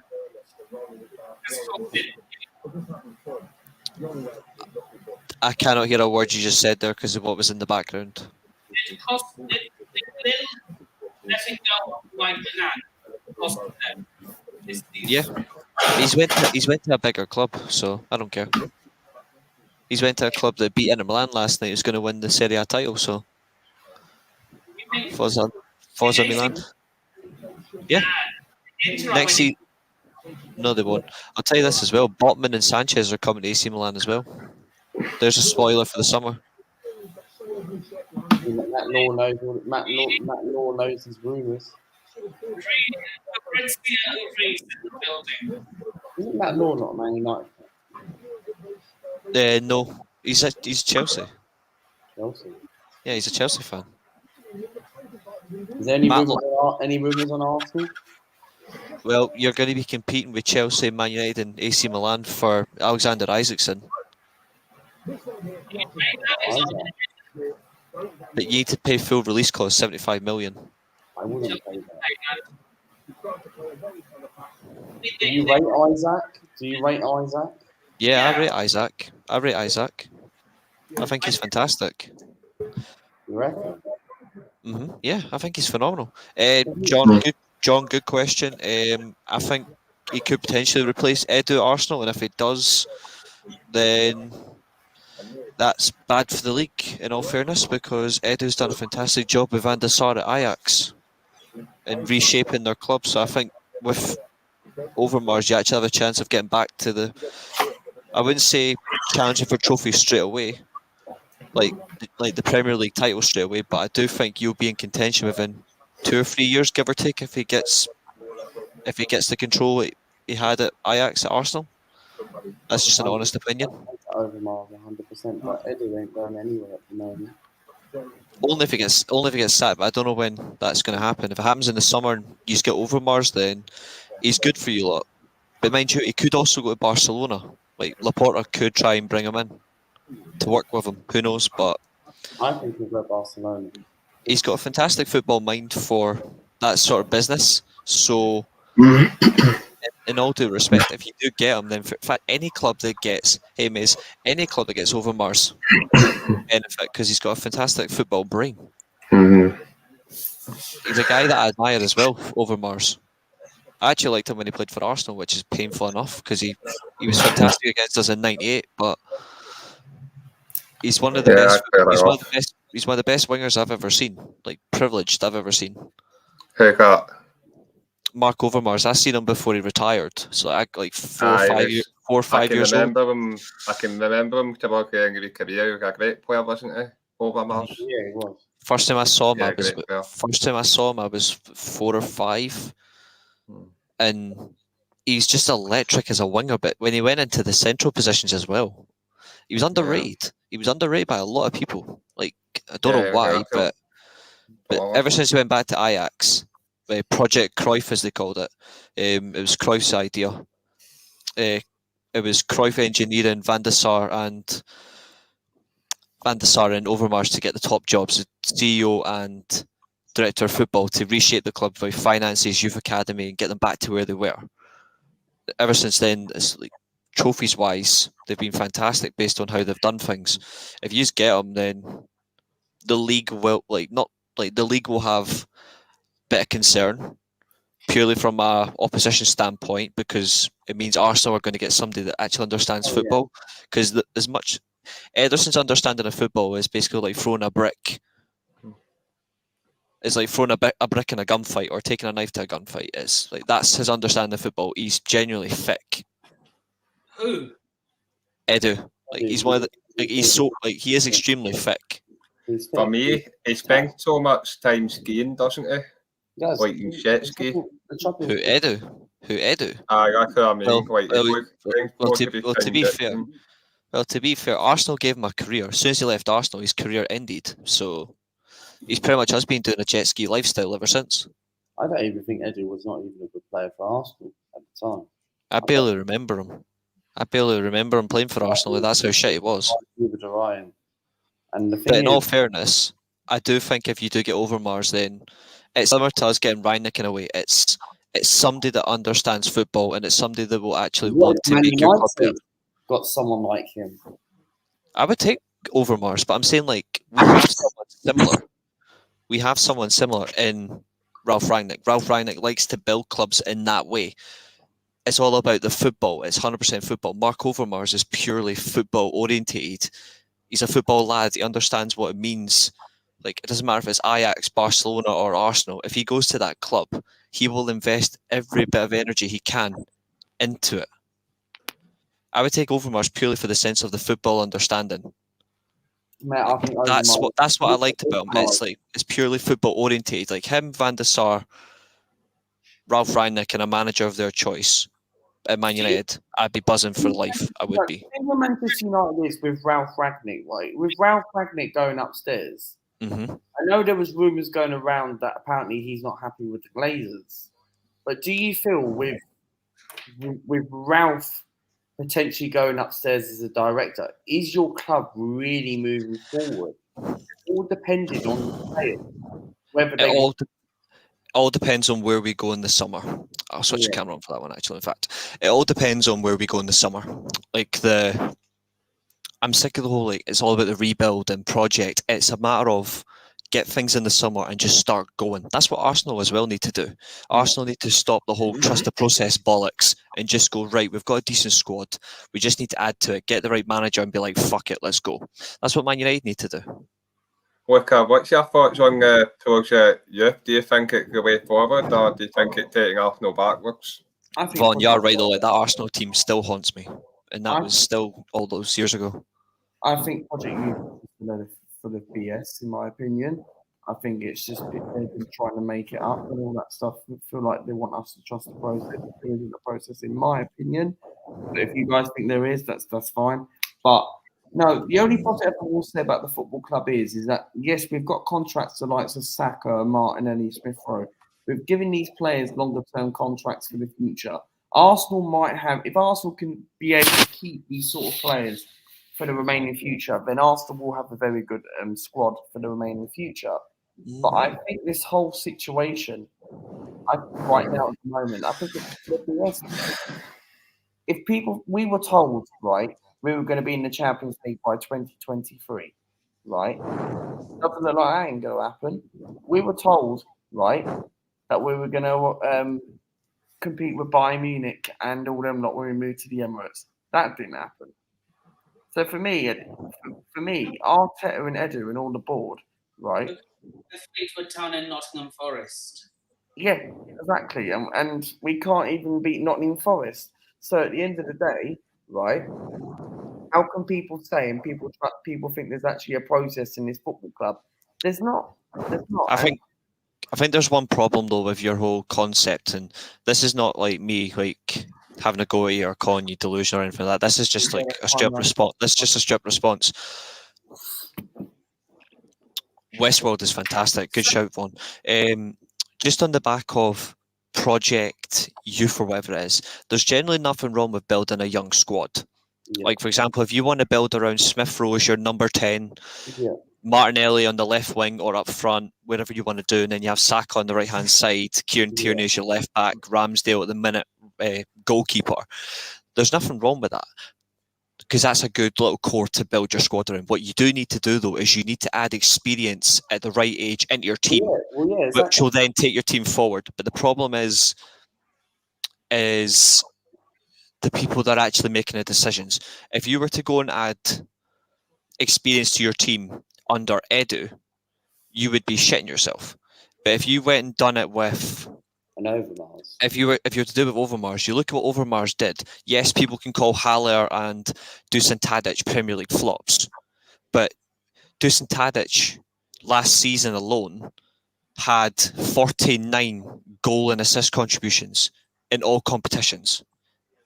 But because it's Ajax, he'll get diminished. Haller scored 10, 11 Champions League goals. Yes. But because it's Ajax and he flopped at West Ham, he won't get the credit. But you look at what he's actually done. This is strong recruitment with their manager. It's all orientated around the manager. If he asks for it, he will get it. So if you get that, you're going to thrive. And that's what we need to do for ourselves. Like if Rangnick goes upstairs, gets the full control, then it has to be worked with him and the manager. You've got to communicate with the manager. If you, say, for example, we get Ten Hag, and the plan for Man United is to sign Rice and Bellingham, for example. But then the manager goes, no, I want Timber, I want Gravenberch, and I want Anthony. Yeah. As an example, you listen to the manager because that's what he wants for a reason. That's the problem about football clubs, is they don't listen. Like, for example, Liverpool and Man City do that. They will listen to what the manager wants. Like if Klopp wants to spend, I don't know, say for example he wanted Lewandowski just for one more reunion at Liverpool. Liverpool would do everything to get him. If, for example, Pep Guardiola decided to go to Barcelona, sign me Pedri, sign me Frankie de Jong. Yeah, that's it. Or what about like Erling Haaland? No, maybe. But I'm just basing on what Guardiola wants. If he wanted Pedri and Frankie de Jong as an example, Man City's free director of footballs, not one, free, would literally fly to Spain and do everything they possibly can to back their manager, because that they listen to what their manager wants. Mm-hmm. You don't give the manager what he wants, you're going to struggle. It's got to be close communication. That's what United are failing at. That's what Arsenal are failing at. That's what Leicester are failing at the minute right now. Chelsea are in between. Because they get things right. Sometimes they get things massively wrong. Mm-hmm.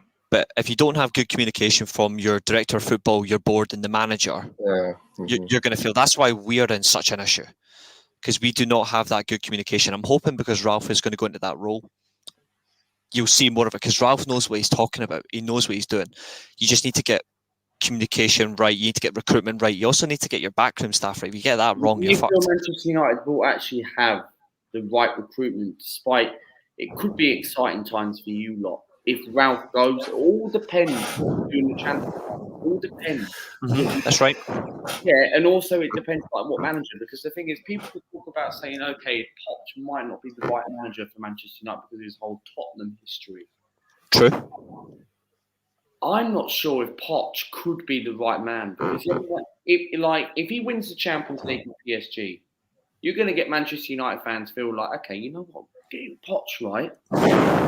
Spurs didn't go all to plan because that's Tottenham, but PSG winning the Champions League, if that happened, people would be like, okay, you're going to be getting Poch with Ralph Ragnick upstairs, him taking control of the club.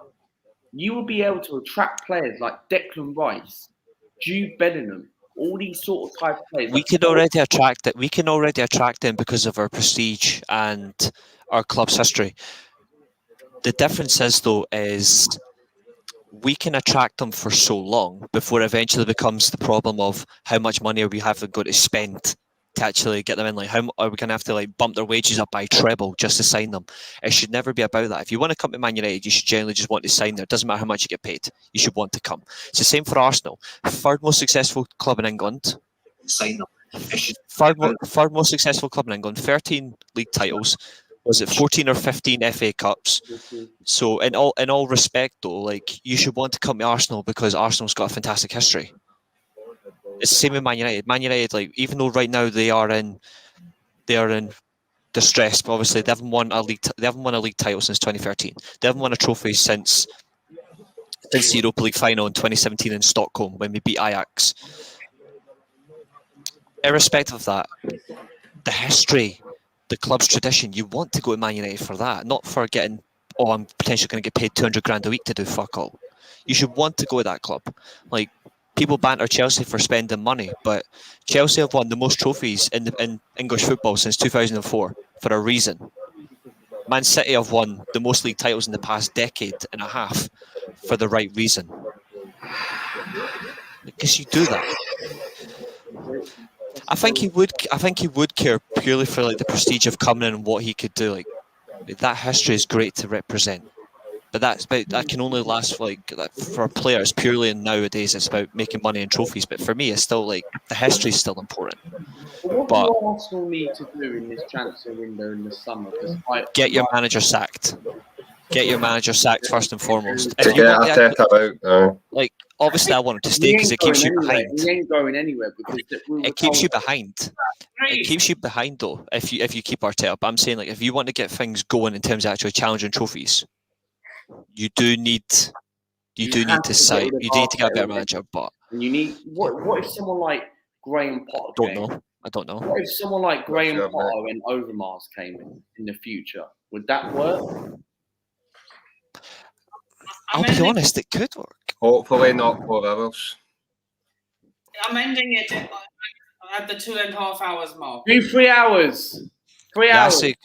Come on. I don't know personally I don't know personally if Overmars and Potter works, but the only way it works is if it actually does happen. It has to happen for it to prove. But if you're going to keep Arteta, for example, you need to actually back Arteta fully, like better quality players if you actually want him to see him succeed. However, for those who want a better manager to see more top talent come in, then realistically you would need to sack him on that sense. If Arteta can prove things, then fine. But for the sake of bantering you lot, of course I want him to stay. But for the sake of the top 2 clubs that actually dominated under the Barclays era, then you're Arteta in. I just don't care because, in all fairness, though, it's not my club. I'm a Man United fan. I just want to see United get back to the top. So, with all due respect to Arsenal, I don't care who their manager is. I don't care who their director of football is. All I want to see is Chelsea fall down. I want to see City fall, and I want to see Liverpool fall, and I want it to be Man United versus Arsenal competing for the league title again because that's when the Premier League was actually at its best. Was you think Arsenal ever compete with Manchester United again? It comes to circumstances, even if it comes to a title or anything.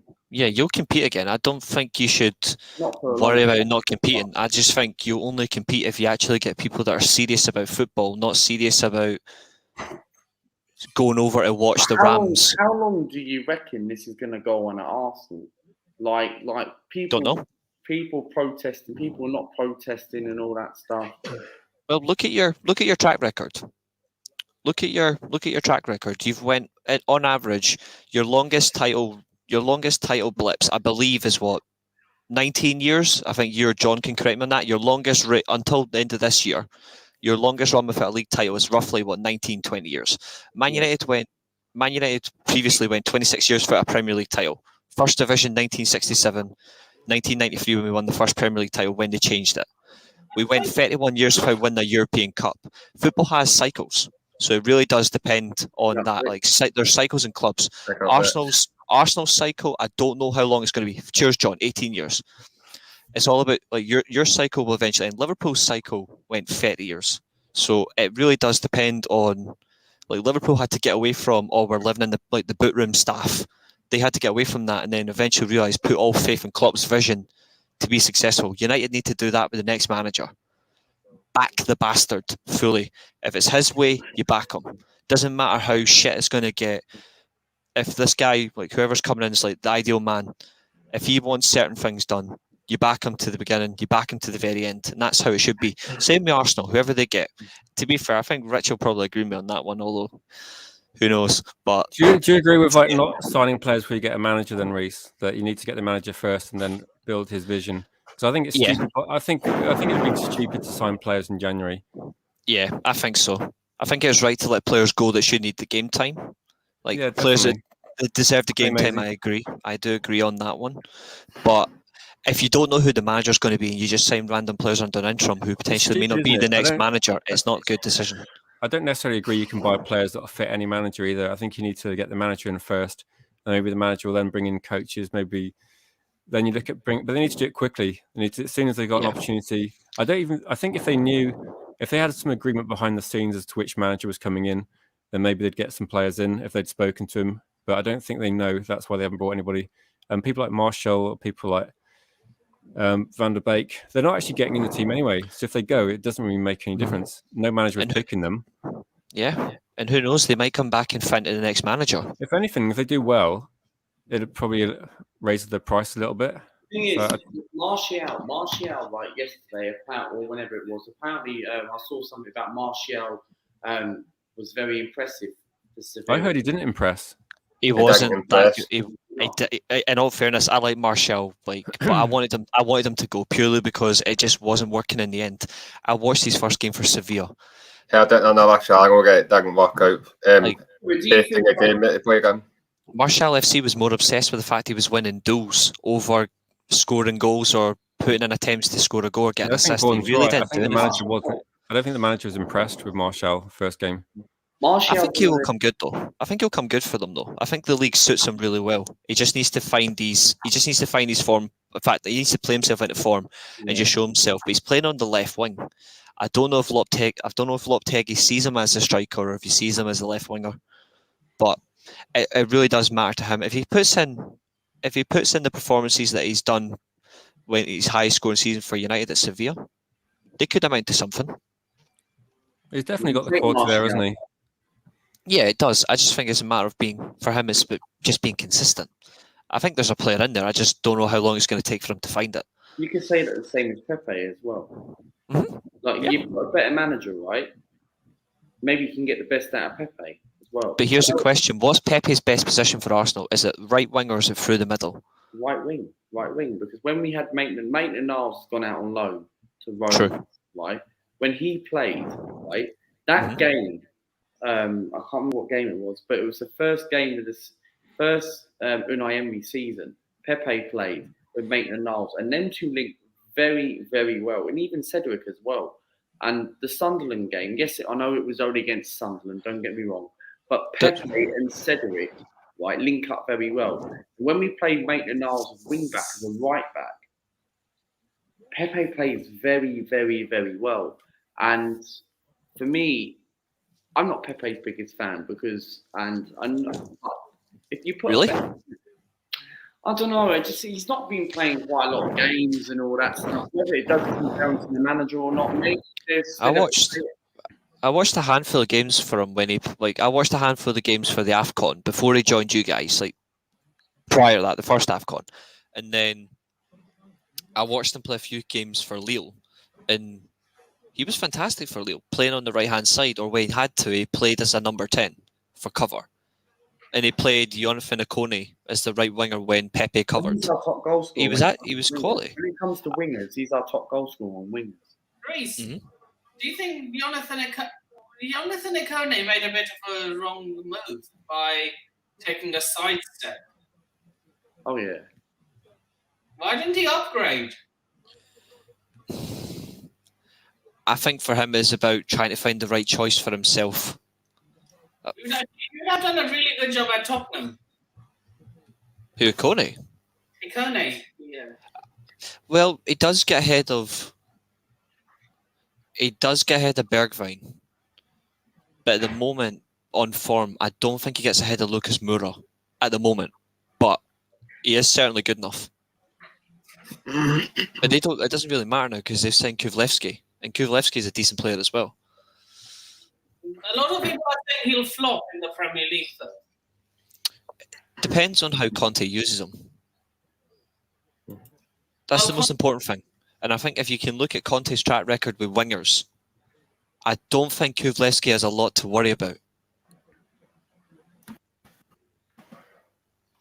Okay. So yeah, we are currently on 14 likes. Luca wants me to go on for 3 hours. So I think Lucas should have gone on for 3 hours yesterday if he wanted to have that sort of demand.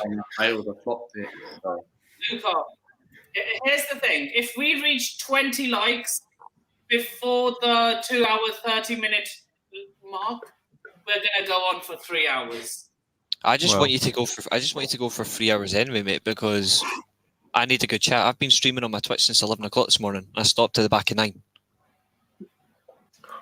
How are you getting on, Lucy? This is not going to end well. No. Let's go 3 hours. I don't know. I did mean, say it'll yesterday. help- I said yesterday that Luke If you needs to want give the 500 people what they wanted. subscribers, it'll help you watch hours. Yeah. Don't give out advice you don't take. Come on. Exactly. We advised you about watch hours last night, you freaking donut. You had people watching, interacting, and you just went, nah, I'm a bit tired. Exactly. I tell you, I do want to see a get a move, even though he plays for a club I absolutely detest. I want to see Rafinha get out of Leeds. I'd tell you, Rafinha's a quality player, man. I think he's fantastic. Yeah, I think he's fantastic. I'd take him at Arsenal. He's the type of midfielder where I think if you bring someone like an Overmars in and you get rid of that Edu, I wasn't enjoying that win. right? You get Overmars in with a better manager, right? And Rafinha, Well, he is a winger. and Rafinha as well. That would be really good for Arsenal. He's a natural right winger as well, and his left foot. I think he's far better in the Premier League than Pepe is. I think Pepe's a decent player. The problem with Pepe is just he's never fully adapted to the league. But I guarantee if he went to Spain or if he went back to France, hell, if he went to Germany, Pepe would hit 20-25 from wing. You should use Ravi's question, Nippon, about Manchester United, a team of individuals. I think we certainly were at one point. I don't think we are now. I don't think we are now. No. I think at one point we looked like we were the attack and midfield and defence were completely separate units, whereas now we're a lot more solid when we lose the ball. Mm-hmm. Good shout, Vaughn. It's a very good shout. You know what? I will. You know what? Yeah, I'll go on for 3 hours then. Because Good man. Yeah. Good man. Once you get to 3 hours, then 4 is not much longer, is it? Exactly. I won't be here then, obviously. No, I'm not going. Never say never, Nippon. Never say never. I never have a finish time in mind when I start streaming. I can't do 4 hours. I'm back in the office tomorrow. Okay. Did you enjoy your stream last night? Yeah, it was good. Right, everyone. 3 hours. 3 hours it is then.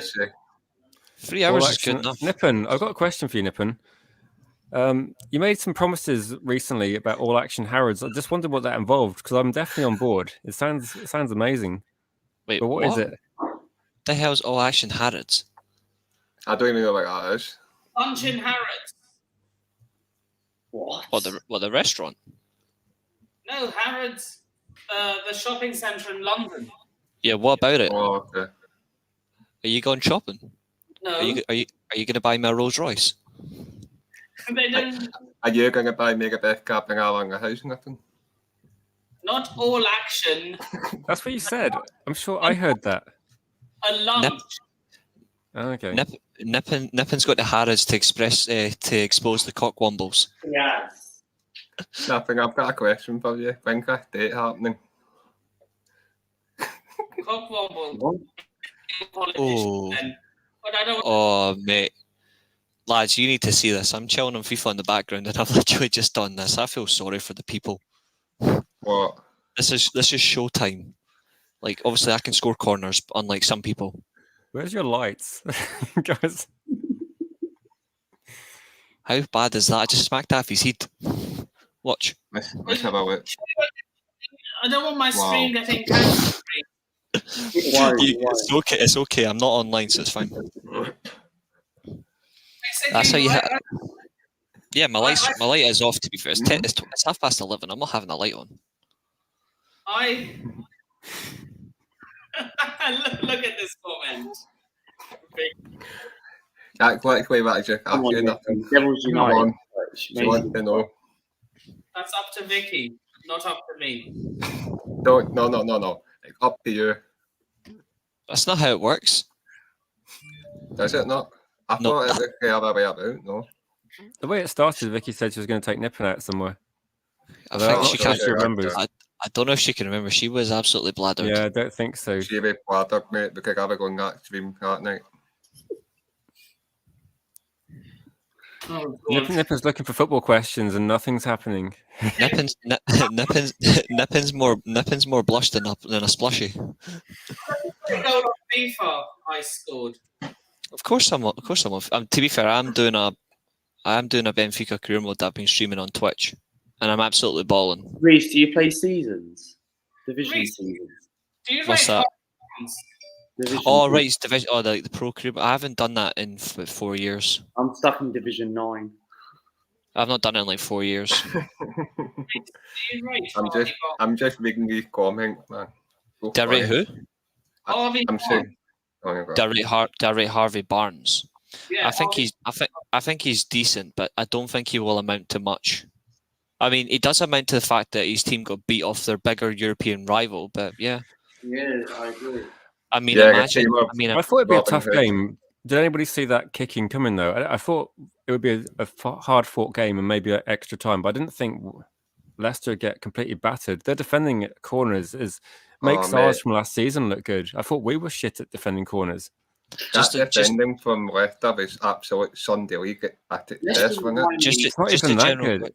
It's just a general question, lads. Are we talking about the battering of Leicester's defence? Or are we talking about the battering of the Leicester player from the That's Forest actually fan from what- the Leicester player? I'm talking about That's actually the what I was football just one. saying, no. Because that Leicester fan was a disgrace. Look Say what at happened. the goal I scored on FIFA. You should see the goals I score on a regular basis. They're all saved on my Twitch channel. I know Nippy, you've got good goals in your Twitch. I can barely see that. That thing's tiny. Nippin, you play FIFA? yeah. It's just not. Yeah, it's just not as good as me. I think to Ravi's point about Ronaldo taking the spotlight away from them, I think some Manchester United players don't deserve the spotlight the way they're playing. The fact that they just think they can turn up and have the spotlight on them is taking a That's a piss. decent goal. They need to actually do something to deserve. They're defenders. Nippin, you should do a FIFA stream. It'd be funny. Nah, I'd be boring as F. I think But FIFA hey- hates me as well. But I think FIFA hates me because I won the group and the team are drawing the round of 16's Atletico Madrid. Nothing waiting, that's restaurant review happening. I hate Atletico Madrid. Yeah, well, lucky for some, I drew against them. Hmm. That's what happens when you make Bayern Munich finish third in the group and I try to get them rock bottom. Why do you hate Bayern Munich, Reece? It's not that I hate them, it's just the fact is they were shite in my group, so I tried to get them dropped out of fourth place, but they finished on 2 points.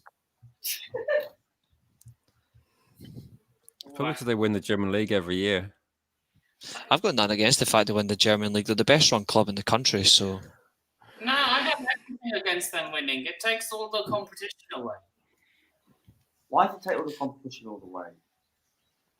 to be fair, when you can have a couple of great seasons, and then once Bayern Munich come calling, are you really going to say no? It was like Lewandowski, wasn't it?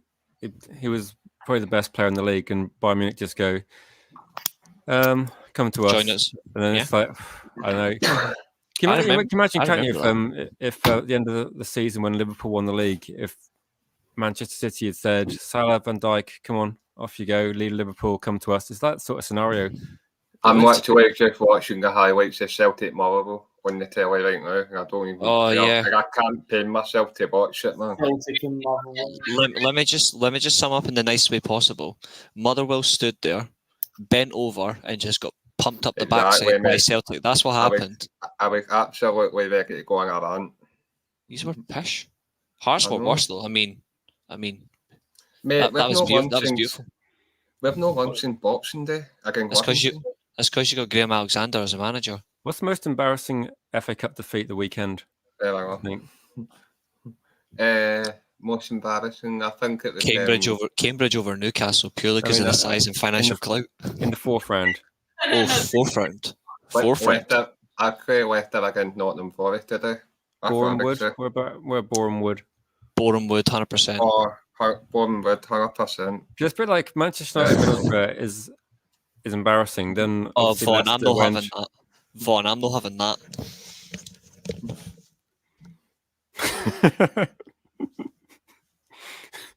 Who's the Scottish player that's got the light bulb then? So if it's not Niall, it's not Reece. Someone in Scotland's got a light. Maybe it's Alex. No. That can't land right behind me. That's what it means. I generally turn my light off because it's that late at night, but now he's forcing me to switch it on. I'm not forced you. Every time I'm on that stream at night, I've always got that lamp on behind me. All I did was take my shitey light bulb out and replace it with the light bulb that was in the landing because it was bright as fuck. I was like, "You'll do." He's talking about mine. Yeah, I got no fear now. No fear. To be fair, I have been streaming all weekend. Like this is the longest I've streamed. I've done 19 hours worth of streaming over the past 2 days alone. What's this on Twitch? Mm-hmm. We'll bring it back, guys. Bringing this back. What's it doing? I'm just laughing at your comment. I'm just reading it. Last time, like what if he shot them back up and go like light bulb? And both weeks and now we'll have missed it again. Rashford definitely hasn't been in good form, to be honest. No, he's not been on. Hi, Reece, I can see you now. I can see the firework thing. Nippin's got to go get some smart bulbs. Probably gonna switch the camera will go back on. He'll be on a train or something. Nothing for wouldn't surprise me. I've got one. Nothing for where we're doing the roly-poly as we speak. But he should be doing it on camera. How long was you streaming yesterday, Luca? How long did you stream for in the end, Luca? 2 hours and 31 minutes. Yes, sadly I can remember that. Yeah, I was enjoying that stream. I was disappointed. 28 minutes. How many views we've got that now? 220. 232. No. How many watch hours though in total though? Because that's what you look after, isn't it? I don't bother checking my watch hours anyway. Wait, did you just say your views are 232? Yeah. I guessed 220. What a freaking genius guess. Well done, mate. It's because I'm amazing. 132. That's because we came on and made it fun. Because it wasn't fun at the time I saw it. I do try my best. I just came on and just rinsed Luca. It was easy. Like, no offense. Like, I just need to show up, say one thing, and then that's him. Nip has been practicing forward rolls, hasn't he? Oh, good. That's a good question. I'm honestly not sure what to make of that. I think I'll say this now. I think hiring Honigstein is just to stop Ralph from being openly honest. Because he talks straight, he's honest, and I think it's purely to stop him. I think it could work well, but it could end in a disaster. Oh, what do you know? Beaten Madrid. Thanks, Nippon. Who thinks Nippon should stream for 24/7? I don't think Nippon could last 12/6. Do you reckon I Easy. can last 24/7? Nippon, what are you eating? Good. You enjoying it? You enjoying them? Got a little hungry. What about your dinner? What was this podcast about today, Nippon? That I've joined in near the end. Fell into my stream like yesterday. No, we got about Fun production, stream. Premiership production, going went on to we got again like team like success, dog shit, all the rest of it. Well, me and Brad were talking about the Club World Cup. Yeah, I'd like to see it all as well, to be honest. See who's bullshit and see who's not. I know for a fact Ralph isn't. Ralph is so openly honest with everything. I honestly don't think he's told a single lie. Big up Devils United. I just see your tweet. Congratulations on 510 subs. Much deserved. 510? You mean 500? What's your favourite catchphrase, Luca? It can be done. I'm Reese's bitch. Normally say at the end of the day, I normally say it can be done. That's about it, really. I am Reese's bitch. Yes, you are. No, of course you're my bitch. You're next. To be fair, my cat, I've got too many catchphrases. Like they should just get me on the TV show. Yeah. I should actually get you on there. Ka-chow. Rich, what's your favourite? Favourite catchphrase? I don't know. Stop sitting on the fence. That's. I honestly, I think It's that's not one of up the best there. comments. I don't It's seem one to of the get best that too much comments. now. I don't know whether he gave up or whether I just stopped sitting on the fence. But I don't seem to see that too much. Mm-hmm. Nippon, Yeah, what's some your- people the phrase "the champ is here," they don't like that. And I think it's because of one person. Mm. It was he watching earlier? I thought he was in the comments earlier. Yeah, he was here asking some good questions. I'll Yeah, say this. I don't mind John actually. He answers some funny questions. I think John will accept this in the nicest way possible. I think he can be a bit of a dick, but like with relentless comments, but on certain things that You are have an annoying. interesting debate with But he's John though honest. about his favourite Arsenal team's the early '90s team, which is an interesting one. Yeah, I always More thought it would be 98 or even the Invincibles, but the fact he said 91, 92. I mean, Yeah, because I they beat a respect very it. good. They beat a very good Liverpool team. That's a bit more interesting. I think he knows himself. Like he can be a bit of a dick with certain comments, but the one thing is though is he is decent enough. Like he sticks up for people if they're being like attacked in live comments, or he calls out racism and all that shit. Like he does call it out, like as you should. But he can be just such a dick with hope this helps and all that rubbish. But I've got no issue with John. I think he's alright. It's probably the kindest thing I'm ever going to say to him when he's not in the live chat. I know. No, See- he's not muted himself. What did Overmars do? He done something about appropriate messages. What? Overmars, apparently someone's put on Twitter, Overmars leaves Ajax after appropriate messages. He probably told What? somebody that he might have told somebody they were shit at their job. So he's left. Unless there was something serious involved, I don't know. Arsenal, you know what you have to do. Get rid of Edwin. What's the longest you stream for, Nippon? In light of that question from Ravi. Yeah. Nippon, you're on mute, by the way, buddy. The longest I did, there was 6.5, I think, with Reese. No way I can do. Did you say left by immediate effect, Vaughn? There's a good chance he could have been fired. I think there was. The longest I've ever streamed is literally just there. I streamed for 8 hours 46 minutes. Wow. You're not Just hungry, think, Luca. No, I'm You fine. didn't even do 3. not good enough. It's just No. it's just not enough effort, is it? Mind my first Twitch stream, Rich. We streamed for 6 hours and I fell asleep. I remember that. That was pure gold. That means I was absolutely exhausted and I just fell asleep. Which Stream stream was was still that cooking? The stream was still going when I woke up. We did Which one 6.5 we got? hours We for got the him. Europa League final. And you done the Super Bowl one as well. Oh, the Super Bowl one was a quality one. That's coming up in a week's time. Yeah, that's going to be Your excellent. Is your team in the Super Bowl? No, but I'll No, Well, still be. I don't know, stream and get people watching, or whether I don't know, because it's going to be till like 4 in the morning, maybe. are you actually going to stay out till 4 in the morning? to be fair, Yeah. I think Luca should be watching it because obviously Luca's an Arsenal fan and the Rams are in the final. It's a Kroenke Yeah. team. Your In owners are Kroenke, there. you trust. But I'll We stand stayed up back to in the. watch. We stayed up hoping that the Bucks would lose to. Who was it? They beat. It was Kansas City Chiefs. Unfortunately, Tampa Bay won it. Yeah, bastards. Never mind. To I be don't fair, know. my team's shit, so we were never getting there anyway, so it's fine. That's a my week's team- time, isn't it? One Yeah. week's time now. It will probably be starting about 11:30. Mhm. Well, it'll be. I think it's going to be fun. I think it's going to be great.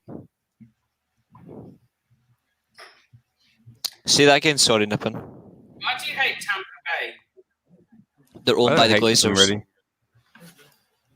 So you basically hate I just them. hate them. I don't hate Tampa Bay. I hate the Glazers. But I wanted them to lose the Super Bowl last year. So that they lose money. Yeah.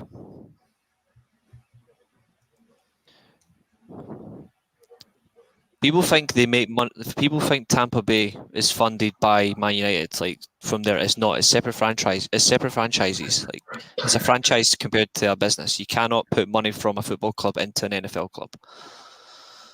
Yeah, that's true.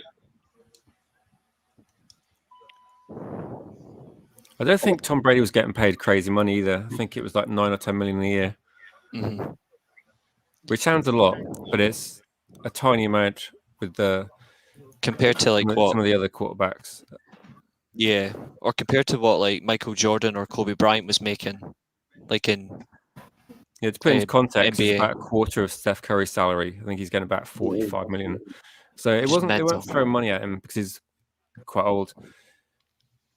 But I know how people look at it though. It's a big name signing, but he was mid-30s, so he wasn't getting paid a fortune, Yeah, relatively he's- speaking. and he went in and done exactly what they wanted him to do. That's what they wanted. Yeah, they had he was just like the final piece of the jigsaw. To win, that was their first Super Bowl since 2003, wasn't it? The one they think won so. last year. Which just says all about them, really. Nippon, so you may as well answer this question. Nippon, what's your most disappointing overrated TV series you've watched? For me, it's any soap on television. Where is that question? They are It was pretty asked by awful. Yvonne. For me, it's soaps. Like That soaps. question got asked earlier on in our stream earlier on. The people that I said just don't get why people watch soaps, but there's something wrong with them. I don't mind the soaps. So The fact that somebody said Game of Thrones is offensive to me. Like, how the fuck can you Watching, choose Game of Thrones? watching Stephen and Luca stream is a bit like watching a soap, isn't it? Yeah. yeah, no, I'm surprised everybody doesn't get their popcorn. Since Luca always sings Viva Ronaldo, it's clear that Luca's a Coronation Street and Stephen's the Hollyoaks. I haven't watched a single stream with Luca and Stephen where Luca, within 5 minutes, Luca will say something and Stephen will just go, "Ugh," and then start ranting at him. It's just pure comedy between those Is there two. ever going to be a stream, Rich, where we don't rant? Probably Highly not. You just unlikely. don't agree on anything. It's like whatever you mate. say, he disagrees with. It is funny, Let me but it's not on my channel. Well, they did agree on something last night, if you can remember. Yeah. They said they'd only be in a committed relationship if Luca admitted that Andre Silva's a good striker. Which is perfectly acceptable. He is quality. I don't rate him. Funny, if he came to your club, he would actually get you 20 goals a season and he would get you close to the top 4. But Andre he probably won't get into the top 4 straight away. You would with him, though. Yeah, but not just only him. It has to be other players around him as well. Yeah, but he would be great. I'd have him at United. That's how good Andre Silva is. Like he is a good player. I don't know how you don't rate him. I think it's funny. I just feel like he's not gonna like. You look at the Bundesliga, you look at Werner and all them lot. They haven't Yeah, but you really- said the exact same thing about Erling Haaland and Vlahovic, who plays in Serie A. So your But- logic is flawed. Haaland is Vlahovic, he played very well today. Vlahovic. Yeah, he did, but because they haven't played in the Premier League, that's like I'm using your own logic against you. Like But there's that flaw. You have to Haaland- realise that. Would Haaland? Well, Haaland, I think he will. I think he will adapt in the Premier League, Haaland, because Haaland's proving it on the big stage. That's a good So question, Silva. Nippon. That is a good question, actually. Who would your dream guest be on your channel? I reckon. Can I take a guess? I know who his dream guest would be. Go on. Nippin's dream guest would either be John Terry or Frank Lampard. Wrong. Lies. You would definitely have them just so you can sit in I a know Chelsea you ship and would. go, sign for me. Who I get going? I You're know not who it is. like this. You're not gonna like my answer. Is it a current Chelsea player? Past Chelsea player? Not a It's Chelsea a- player? It's a YouTuber. Oh, League great. League Never One. mind. Yeah. Who? League Honor. Oh, what? Oh God. Most disappointing answer I've heard for a while from a question, that is. You want an Arsenal YouTuber as a Chelsea fan as your dream guest? Reece is too disappointed to talk. What is the most disappointing or overrated? I'm a football channel. Most Who would disappointing. you get on, Reece? If you could pick if you could add a guest to this stream right now, who would you go for? If I could have a guest, purely so I can just sit there and just look at him and speak to him about football, it'd be David Beckham. Wow, not Mark Goldman. Why would I want to talk to someone like that? Okay, let me answer this question though. What's the most Friends. I just didn't get the hype around it. It's not my type of. Wow. Nip and dropping the bomb. So for you, the most disappointing or overrated show is Friends. Not disappointing. I just don't like it. One moment, sir. Let me just grab my bonbons so I can sit back and watch. Oh, strawberry bonbon by any chance? No, they're mine, mate. All right. He flip flops more than I wear flip flops. Put it that way. More than Luca, I've heard. Luca's a consistent flip flopper. He would do well on shows like that. Who my dream was a Chelsea. I would say I don't know if either of you have. I don't know if you've ever heard of her. Say the name again, Nippon. Not Olivia. Elizabeth Helenek. No. No. Fair enough.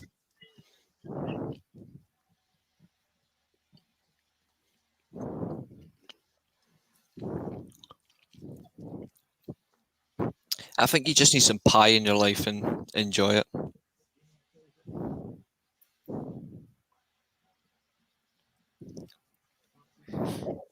Yeah, sorry. Yeah, that would if it had to be Chelsea, that's who it would be. I'm not a complete fan of Friends. I watched it once, didn't find it fun. I watched the full series, and Yeah. I didn't find it funny. I I'm just a bit- watched it purely to watch it. I'm not a huge fan of things, to be honest with you. I don't think that series is not all that. You know what I do like though? Top Gear. Which version? Jeremy Clarkson. Right, you're okay then. If you had said the current Right, one, you're then all we right, would, then. if you said the current one, we would no longer be friends.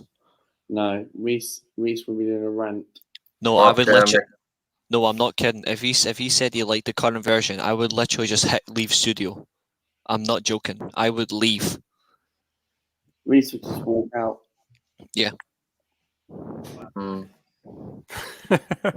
Just laughing at that last comment. I'd love to see nipping on some Top Gear. Uh, That'd be banter. That'd be a I 24-hour stream, wouldn't it? That would be chaos. Educate Freddie Flintoff. I don't think you could educate him on anything except that cricket's a shit sport. Yeah. But I think he wouldn't really mess with Freddie Flintoff. Absolutely hate cricket, man. It's the most boring sport I've ever seen. Oh, I've just been offered a Hungary job. I've just been offered a Hungary job and reject. Hungry job, just reject it. It's a lovely country, by the way. It's a beautiful country. Never been. I went to Budapest a couple of years ago. Fantastic city. You could use Schloppesschlei for Hungary. I'm not telling you what I used when I was over there. All I'm going to tell you, it was good. Wasn't anything illegal, though. No. But the McDonald's is shit. Is it? It's one of the worst I've ever had. I bought him a chicken sandwich and I thought I tasted something else. Probably then. Slippery juice. Nippon should be, I guess. Oh. Yeah, so that would actually fit Nippon celebrity juice. You do like a challenge, don't you, Nippon? You like doing things. That's Nippon's problem. That's your biggest flaw, but it's also your greatest truth is you generally do not know where to keep this zipped. And once you open it, that's it. You make so many bets that I just know What's I've your next got one, you. Nippon? I was thinking of doing like a Premier League prediction stream where someone like Nippon and maybe Reece, and you have to go head to head. Loser has to do something. So Nippon would be up for it. Yeah, so long as it doesn't involve wearing an Arsenal shirt. Yeah, winner stays on. Should be winning who stays on. Nippon on the wall. Is that still a thing? Or is that a different one? Can you imagine? Loser has to join the stream while skydiving. Well, I would not do that. Skydiving from the White Hart Lane Stadium. That's not high enough to skydive. Why would I want to go near shite anyway? Yeah, exactly. Mind you, that could be worse. That could be me skydiving off Scumfield. And This is like making me think of like Alan Partridge for TV ideas, isn't it? No. There's no way I would do skydiving. Got a fear of heights. I've been on a plane. I slept the whole way.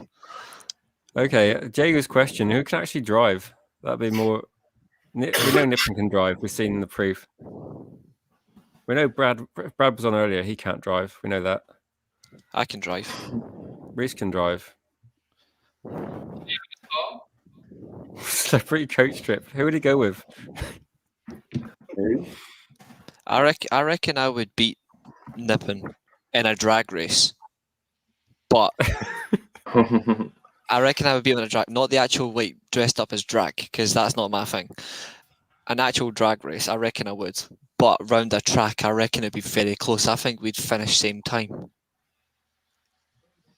What, you reckon you finish around then? I reckon we would. But straight line, I would You floor drive. him. You drive, Luca. Yeah, he drives a scooter. Scooter. No, he's got no chance then. yeah, obviously you try and get a faster car so you can do a drag race. Wow. Oh, what? Oh, Carrasco got injured. What a shame. Moving on. What a shame, Carrasco. He's actually banned against us in the actual game. Like Carrasco's banned for both games. Right. Suspension. He's actually good for us as well because he's a quality winger. From Belgium, I think. He is Belgian, aye. Aye. Right up, mate. Anyway, Say that again. I said Harry Maguire would probably 2-foot him anyway, knowing how Yeah. shit Harry Maguire is. If Maguire did that and got sent off, it'd be advantage Man United. What, 2 foot? Would you say 2 foot is a red card? I think it is. Vaughn, I'll be honest, I kind of agree with it. thought that two-footing someone should be a sending off. Yeah, of course. I'm saying I'm responding to Vaughn's comment about fan cam out movements towards larger channels, particularly ones for me, like there's a few channels that deserve the treatment for how they act towards people. Then yeah, like who? Well, put it this way: one for making very extreme racist tweets and then deleting them, so they don't get caught out. Exactly. Is it this guy? I'm not going to say it on the chat. No, it's not them. It's a I can see United why channel. people would be, if people put overly negative content out there about a club they support, I can see why they're not going to like it. She devils United as well. If someone does a channel saying Manchester I got my one, so.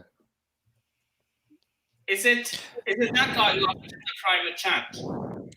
Oh, is it the one that Vaughn's? Yeah, it could be. Mostly the ones that Vaughn's mentioned. And to be fair, she devils because they're like a few of them are good, but like there's a few on there like with very extreme views. When you see a small clip posted on social media, and every other word is swearing, and there's lack of coherence, and you just think, why are you actually a fan of the club? What's the point? And they just say ridiculous things that fans don't normally say, which is it's more attention seeking than actually any sort of discussion about football. Exactly.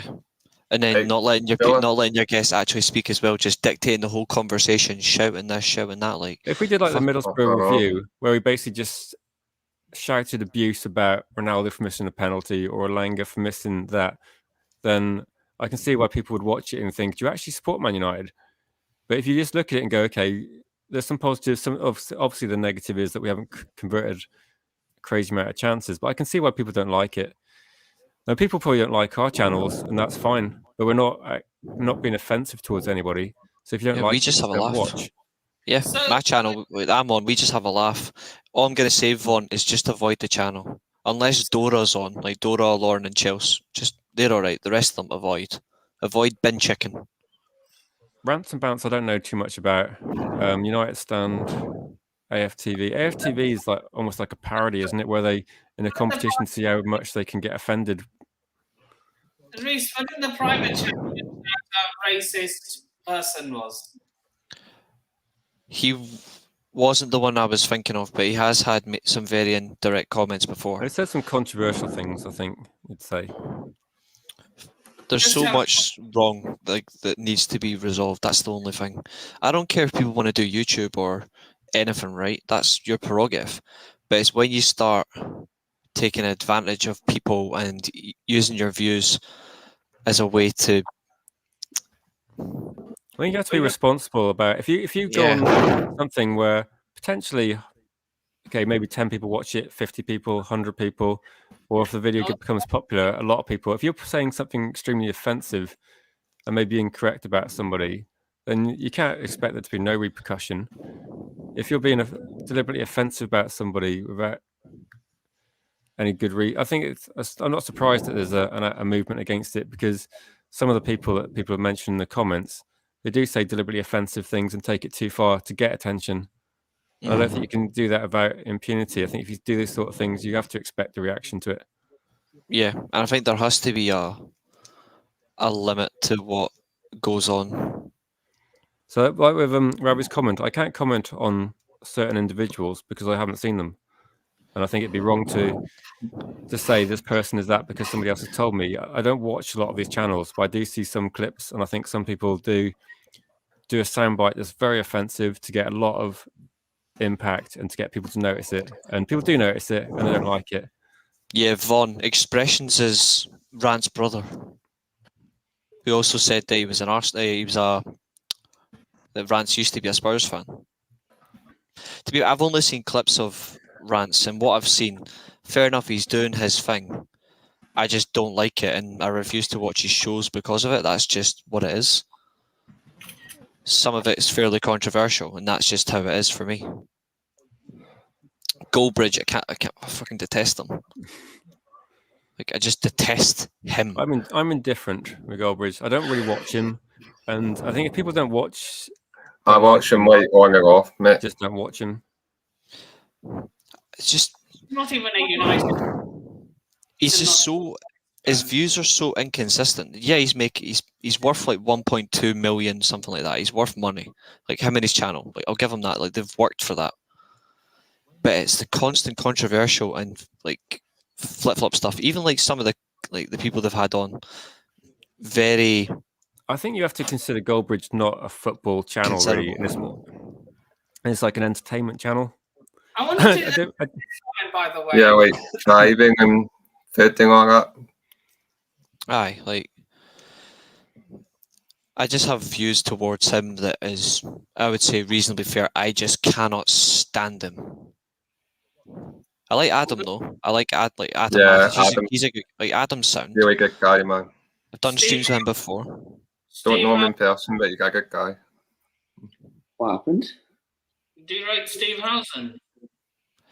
He's all right. He's had some moments before. Like I didn't like the drunk comment that he made. I think it was during the Euros or the Europa League? I can't remember what it was. Not very good things. Yeah, but he's been there, done that. It's just because I like Adam McCullough. I like his honesty. I like the guy. I can't remember his name, but I like the guy that looks like Jesus. One that's like Brad before Brad cut his hair. He does. Aye. Yeah, I like Jay Motti though. I do like Jay Motti. I think he's Stretford Paddock. Yeah, because Stretford Paddock, they do a few things. They're just more humorous and not quite so. You can, I think, I'd rather go down the route of being slightly more entertaining than being too serious. But not really.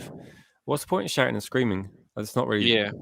For me, I don't generally get as worked up about that because it's just watching football. If you get that clinically enraged by it, then maybe there's some issues. Yeah, I do like Jay Motti though, and I like other streams. Like I like smaller streams. Like I like Maisie's channel, which to a degree is still small, purely because it's like at the moment, like size and all that. It doesn't bother me like how big it gets. I still like the content. I like your channel, still sort of similar.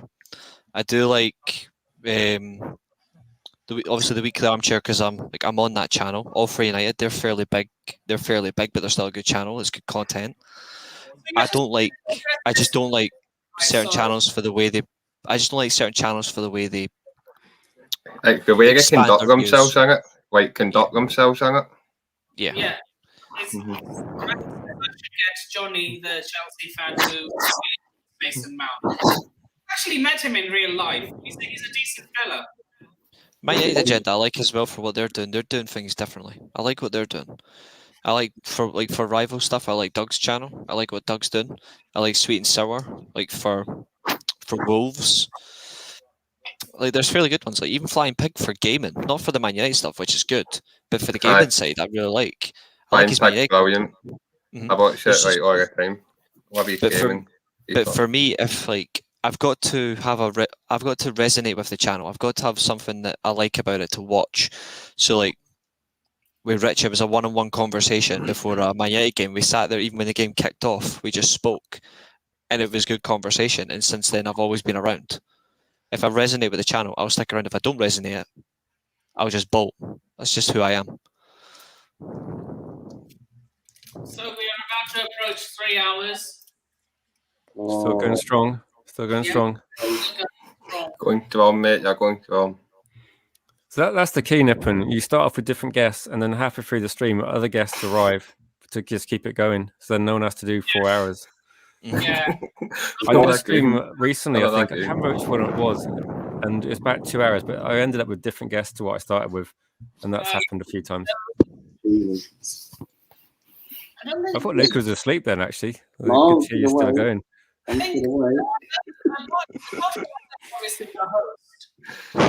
Von squad rotation. Squad rotation, exactly. Use your bench. I'm getting more minutes than Van der Beek, though, aren't I? Get Maisie on to take the Van der Beek spot because she'll actually make use of it. Or get Vaughn on as well, pure comedy. Right. Come on, Nippon. You can go another 20 minutes if you get a few more people on. Come on. Minutes. Go to half 12. You're a Chelsea fan. You're used to extra time. Yeah. Look, I have to be off all electronics. Seriously speaking, I have to be off all electronics by 12:30. Okay. Why? How did you join my stream then? Yeah, what is that? What is that controversial statement, sir? Have to be off all electronics by 12:30. Are you getting marshalled by the I police think or Jager something? makes a good point, doesn't he? Let myself wake up early and stuff. Everyone's got opinions, haven't they? And I think it's you don't want to keep changing your opinion, or you can't really. If you're not naturally angry about every single decision, you can't really shout and scream because it'd just be weird doing that. Yeah, amazing. You could definitely be the Donny, except you'll have the impact. You could be our Fellaini. You get more minutes. Nipper isn't going to get you on and then just cut the stream like a minute, like we do with Donny, and get him on at 89. Or It's do not gonna be like a that. Luca. Or do a Luca. Say he'll And go longer, but then cut himself out because he's wimped it. You bottled it. You bottled it worse than Bottled it. I end up Leicester. doing Leicester have bottled it worse today. But Aye. Luca shot himself. Luca shot himself quicker than a bird did. I do. Lucas said it's in a fun stream. I tuned in. It's basically people ranting and looking pissed off. I was like, this isn't fun. Fast forward like 20 minutes. I think I'm on there. Reese is on there. It starts being fun, and Luca's like, nah. Luca just But, like- shot it because he couldn't accept that we had the humour. Yeah, if Maisie was like Donny, she'd like be in the backstage and Nipper would go, there you go. You've warmed up. You've warmed up for cutting the stream. She'll be saying Varane. She likes Varane. She also likes Mount and a few others. She does. Bye. Didn't he piss you out, Nippon? Stick around. Vaughan said he gets annoyed when people go on about the ref. Oh, don't even get me Don't even started on mention it. Reese referees. is like trying hard not to know. Do not get me started about referees. You know my thoughts and opinions on referees. I hate them all. I think Donny actually, if you look at how many matches he's played, how many minutes he's played, does he spend more time warming up than actually on the pitch?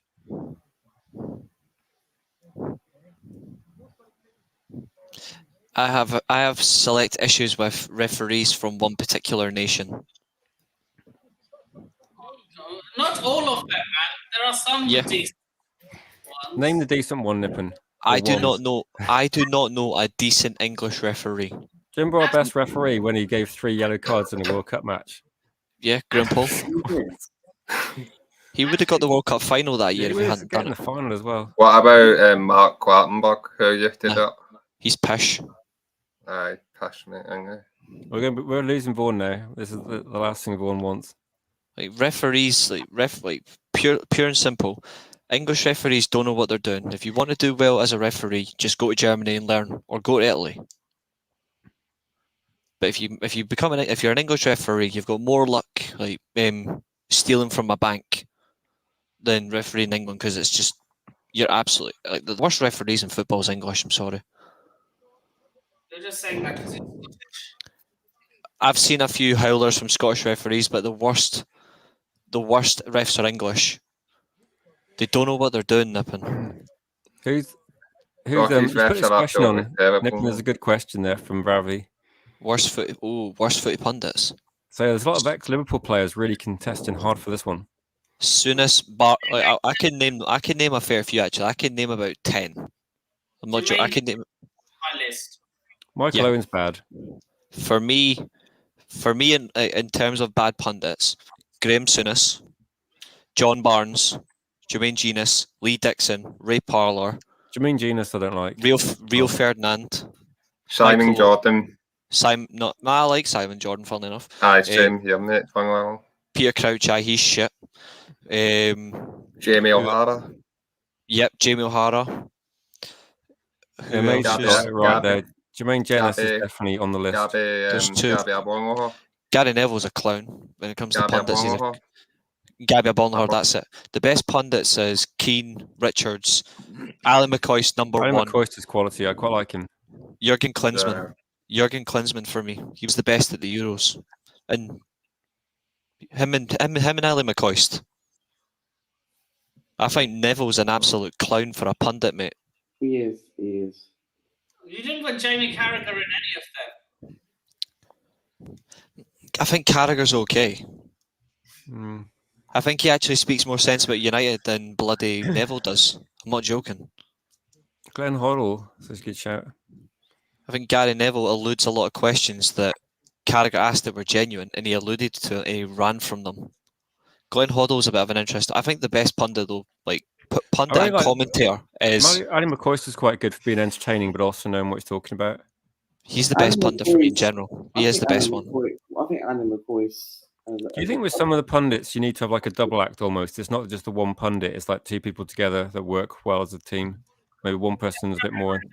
Well, Vic is quite good in cockpit, isn't she? She's all right, actually. She's The not best- bad, mate. The best one overall, though, is Ali McCoist. Just him with Hands down, Clive, him with Clive Tildesley or whatever. Or you literally just go back. I know it's painful for me to say, but just go back and watch the Old Firm.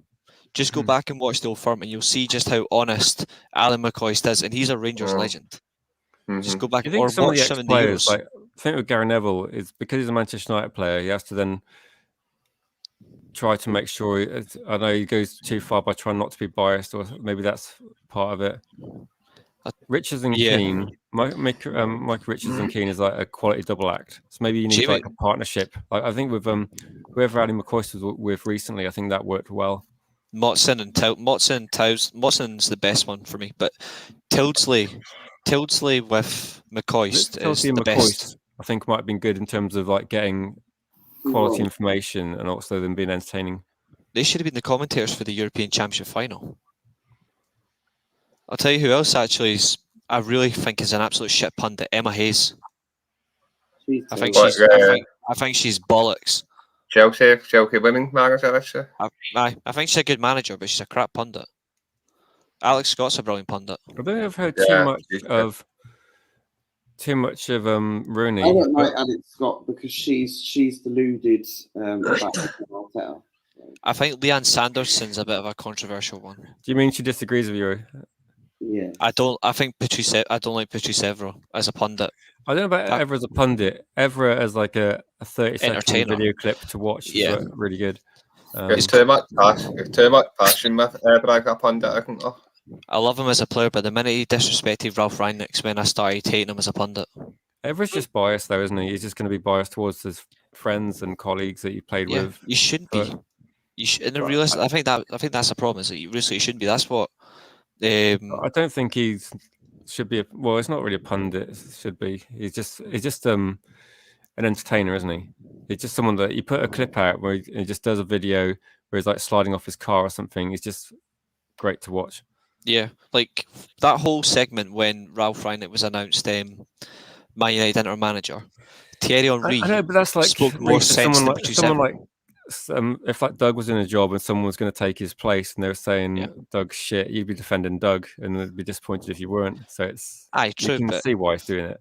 But you can see like the way like he spoke sense, like Patrice Evra. I would rather just back the kitchen lady. Like, come on, don't be a clown. It's because they say that shit about Man United DNA and just think, look, we're playing gash. Then, Man United DNA will falling asleep. Yeah, it's not like. Like Gary Neville, I'll give him respect for loyalty, but in terms of talking about Man United's problems, he eludes them. He runs for them. Like every time Carragher asked him questions about would United do better with a manager like Conte in his prime, he would actually succeed. But of course, he just pushes it out of it. He's like, nah. Rangnick does have like in a way part of the secret. Paul Merson's bollocks. Doesn't he know anything about football? No, he doesn't. The only thing he knows about football is how to enjoy the street corner lifestyle. He knows he doesn't like certain teams. I think there's too much bias in a lot of these people, though. But it's difficult if you. Mm-hmm. I'm not a fan of. I used to find, for some reason, Jermaine Genius and Michael Owen is maybe the two most annoying for me. Yeah. I'm not a fan of. What's his name? Don Hutchison. In terms of punditry, I'm not a fan of him, and I'm not a fan of. I'm not a fan of Tim Sherwood.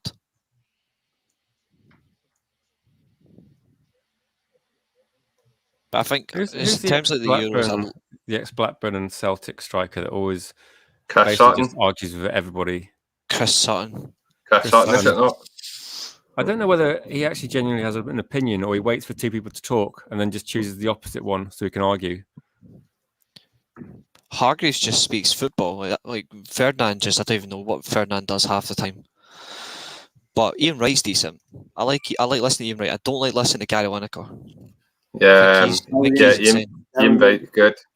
Gary Lineker's worse. Gary Lineker is just mental. Shearer is definitely a donkey. I think in terms of the Euros, the best pundits of the Euros was Jurgen Klinsmann and Ali McCoist. And Ali McCoist, funnily enough, was the best commentator of the whole thing. You're brilliant, mate. Vaughan's got Paul Scholes. Paul Scholes always looks like he doesn't even want to be there. But yeah, Me. even when he's on, I've watched a few times on Webby O'Neill and he doesn't know what he's doing. My Mac crashed. Sponsored by Chelsea. Samsung. Martin O'Neill is, I think, doing BN Sports at times. I think. Speaking of BN Sports, I hate Andy Gray. Do you remember when Martin O'Neill was next the... to a couple of players and they were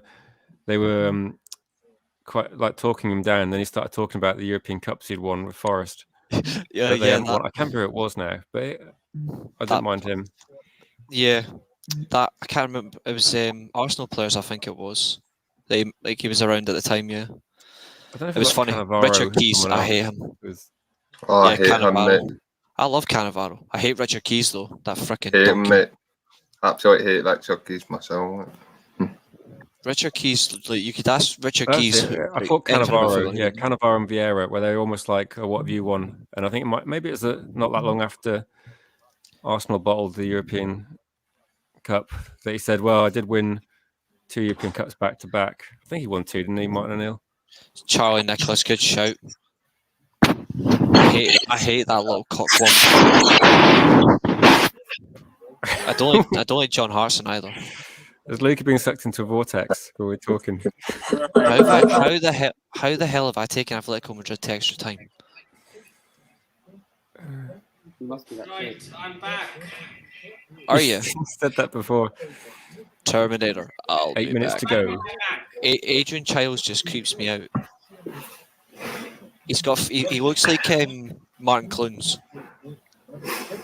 Do you like Darren Goff? No. From Top Spot? No. No. He doesn't know anything about football. No, he doesn't. Even though he's a cricket player and a Barnsley fan. Aye, but if you play cricket, you know nothing, pretty much. Cricket is such a dead sport. I hate it. Well, my opinion is a dead sport. I hate it. Do you like Andy Goldstein? No. No. What about Jason Conde? Nope. Jason Conde, no. Not a chance. We're now talking about pundits we don't like, are we? We're just talking about them in general. I hate a few. It was quite a big list. Do you like Alan Brazil? Yes. Yeah. When he isn't being a muppet. Aye, towards Newcastle, is it not? And who isn't being a muppet? Alan McCoist. You just said you liked him. How is he a muppet? You said who isn't a muppet? Who isn't being a muppet? The worst pundit is Genius is up there, but I think the worst pundit. I think Genius is up there. The worst pundit is either him, Steve McManaman, or Souness. Graham Souness is a racist. Souness is very biased, but I don't know what it is about biased. Dwayne Genius that I don't like. There's definitely something. He's a bellend. Like he has a face you just want to punch over and over. I think and he's over, like even one of if these your hands people break. that is maybe okay at presenting, but I don't think he does anything useful as a pundit. Put it this way: when he commented the Euros, right? It was on one of these games. It was on BBC. Jimmy Greaves is absolute quality. Absolute quality, and I think he's what maybe revolutionised actually making it entertaining rather than sort of as it was before. Vaughan makes a very fair comment. He has turned that around. I don't like Jamie Redknapp as a pundit, actually.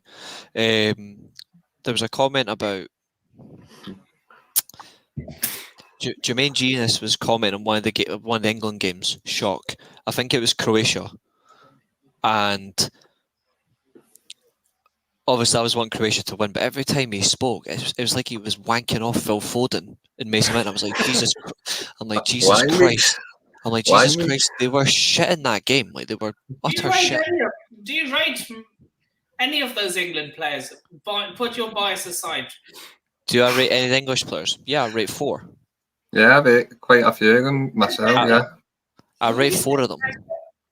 I rate 4. Or Gavi? I rate in terms of English players. I rate Bellingham. I rate Rice. I rate Raheem Sterling, and I rate Jadon Sancho. I rate Rashford as well when he's actually consistently performing.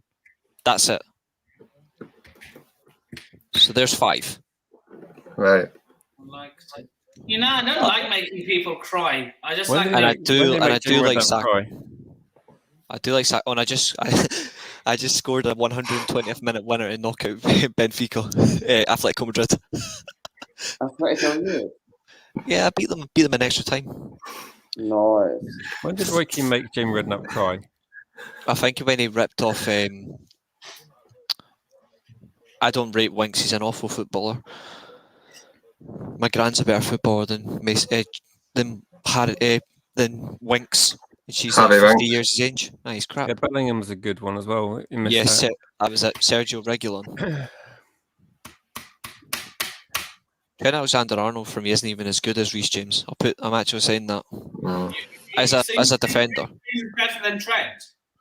Reece James is better than Trent, in my opinion. He's a proper fullback. I think Trent Alexander-Arnold's a central midfield player in disguise. What, like a DM or like your James Ward-Prowse is? Just a central midfielder. He's not a great footballer. Great footballer, my arse. He's not really a good footballer. Trolling, Reece. What? What about saying Winks is a great footballer? He's not. If you think, I know a Spurs fan that's a season ticket holder and a member of the Spurs Trust, and he does not rate Harry Winks at all. He wants him sold. To be fair, if I was a Tottenham fan, I'd want him sold. Yeah, because that's people that understand football. If you rate Harry Winks, then I feel sorry for people. He's utter shit.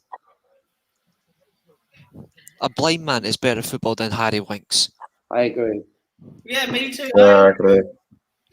My dog is fully blind in both eyes, and she is better than Harry Winks. And she's 12 years old.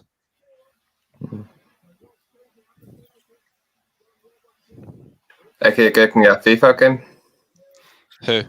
Harry Harry Winks. Winks. Don't know. I never sign him. I always try to break his legs. No, I'm just kidding. I don't. I always try to get him sent off.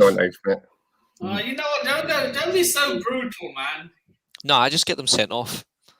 I don't injure people. They coincidentally injure me. Mickey saying Sergeant. I know. I Nope. Keep going about it. Nope. What's your big finish then, Nippon? If we need to wrap up by 12:30, what's your big piece? Well, yeah, 12:30. Yeah, I'll go on for Vaughn, another Winks is not going to amount to anything. Nothing going before, please. Look, What's going to be Vaughan's proof at the end of the season then? Fuck knows, but there is no proof that Harry Winks is a good player.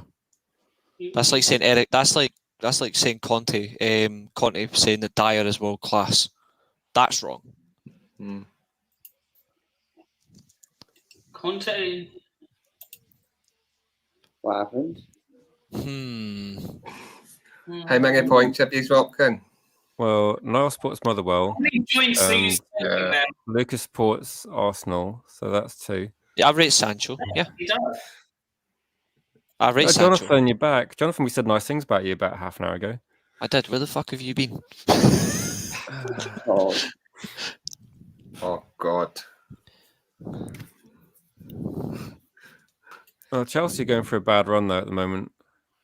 I swear Harry Winks was linked to Manchester City. Can you imagine Tuchel getting sacked this year, Nippon, if you missed out on top 4? No. If you really bottled it? No, I don't see him getting sacked. He was linked to us. I'm glad we didn't sign him. The club grew a spine and didn't sign a shit midfielder. I did say Sancho's name. I said the players at rate is Bellingham, Rice, Sterling, Sancho, and when he's actually playing consistently, Rashford. Those are the 5 that I rate that are English. Oh, so you don't rate Declan Rice? I do rate Declan Rice. I just said that. Wait, I didn't. Oh, okay. I probably didn't hear Rice. I think Foden's got the potential to be a fantastic footballer. I just don't particularly care. Fair enough. I think Saka's a good player. I think he's a good player. Yeah, the less said about him, the better. What about Mason Mount? Meh. No, I don't rate him that well either. And he puts on a Lions jersey. I don't see much in him personally, but seems to be decent enough to get picked for Chelsea. But I just don't give a shit. I don't think he's that good. Right. We have now reached the 3-hour 20-minute mark. Judgment time. Wow, judgment time, guys, man. Can you go on for 4 hours, please? Nah. My parents are sleeping. So I have. Yeah. Oh, okay. Saka's definitely better than Mason Mount. I agree on that one. Try and do it like afternoon or something like that, Nick, but then you'll be able to do 4 hours. I'm not going all night long. The thing is, though, is the problem with rating. Snowpiercer's fantastic. I love it. Get it watched. I'll say this. And this is my last thing about it. This is my last opinion on English players. Yeah. The thing with English players, right, is we all know they get overrated so much by media that actually it makes it harder to actually have your own opinion because then you've got to automatically fall into the narrative. If, say for example, I said that I rated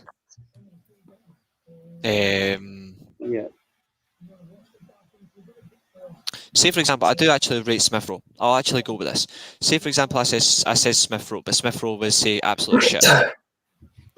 But that's because that's me watching him play. That's why I rate him. I don't say I rate players based on narrative. I have my own opinion based on what I see. Yeah. Like Maddison, I think can amount to something if he remains consistent. He's a decent player.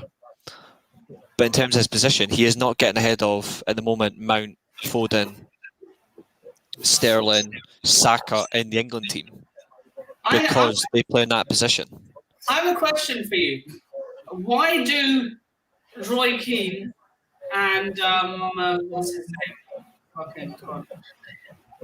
Graham Souness constantly, well, I'm not going to say that word on the screen. Just say it. Just say it.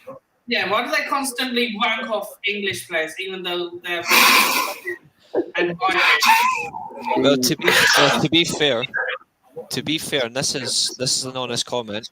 Graham Souness said that his greatest opponent of all time was Brian Robson. Brian Robson, when did he ever manage England? It's not when he managed England; it's when he played against them. He said his greatest ever opponent in his career was Brian Robson. As a manager or as a player? As a manager. Brian Robson never managed England. So yeah, much better player than a manager. But in terms of his greatest opponent, he said was Brian Robson because of what he did as a football player. There's English players that I rate. There's some players that I definitely don't rate. Like Harry Kane. Yeah, I just can't be arsed with him. I think Jamie Vardy's better than him. You think? I agree with that. I think Kane's got something to him. I just can't be arsed with him. But at least he's consistent. I just don't have a likable opinion on him, and that's just honest truth. Yeah, he's a very unlikable player for some reason. If he came to Man United, I'd obviously back him. But I generally cannot be arsed with him. I'd rather have somebody else. He has Man United stamped all over. I think the problem with football nowadays is you cannot have an honest opinion without being lambasted. For example, if you say, I get a lot of comments saying I'm heavily biased towards German players. Fair enough, but it's not every German player that I rate. It's not every German manager that I rate. It's a select few. It's the same with every country. I rate a select few players from that nation or that club based on what I see. The ones I don't rate, you'll never hear me speak anything about. That in a good way. One German player you absolutely do not rate, like you think is absolute bullshit. A German player that I do not rate. Yeah. A German player that I do not rate is Hector, Holides, Mustafi. There's three. There's three. I just even though they won the World Cup. Has won the World Cup. Yeah. What about I didn't rate him Timo? as a player. What about Timo Werner? Yeah, I rate Werner. Oh, right, okay. I rate Werner. I feel sorry for him. Okay. Yep, Yeah. spot on, John. Spot on. Jimmy Greaves. Do any of you rate Jeff Hurst? Well, he did score a goal that wasn't a goal, but to be fair, he did score a hat-trick in that final that ruined a lot of people. I didn't really rate him, but it was good for Arsenal. I just didn't really rate him as a player. Did you check the private chat? No. Basically, yeah. All right, fair enough. Yeah, that's fine. Yeah. So yeah, Like- I'm gonna go on for another 4 minutes, and then we're gonna call it a day. I'll tell you one player that the one like in terms of like German players like who like I will rate to the end of time in terms of like quality. Beckenbauer, obviously. Gerd Muller, rest in peace. Sepp Maier, Oliver Kahn, Michael Ballack. It's the reason I support Germany, other than the fact I'm quarter German. Like he's the reason. Klose, Philip Lahm, Gundogan, that I rate, even though he's technically Turkish. Schweinsteiger. Okay, if Full-time. Gundogan is Turkish, that means Klose is Polish. That's right. So is Podolski. But they also have a German side to them as well. That's just what it is. But Rummenigge, Mateus for me is just a god. Rummenigge is amazing. Paul Breitner as well. Uli Hoeneß. Fabio Grosso. Yes. Even though he ruined 06 for me. Bastard. You're part Italian though. Yeah. But I wanted Germany to part German and part Italian. Is this going to But be I like one of those conversations with Connor? Where he's But I wanted- Swiss? It's only those three for me though. It's only those three. I wanted Germany to win that World Cup. They had the best team in the tournament. But Italy, fair play to them. Like Italy were quality. France were a very strong side that tournament. Zidane was a masterstroke.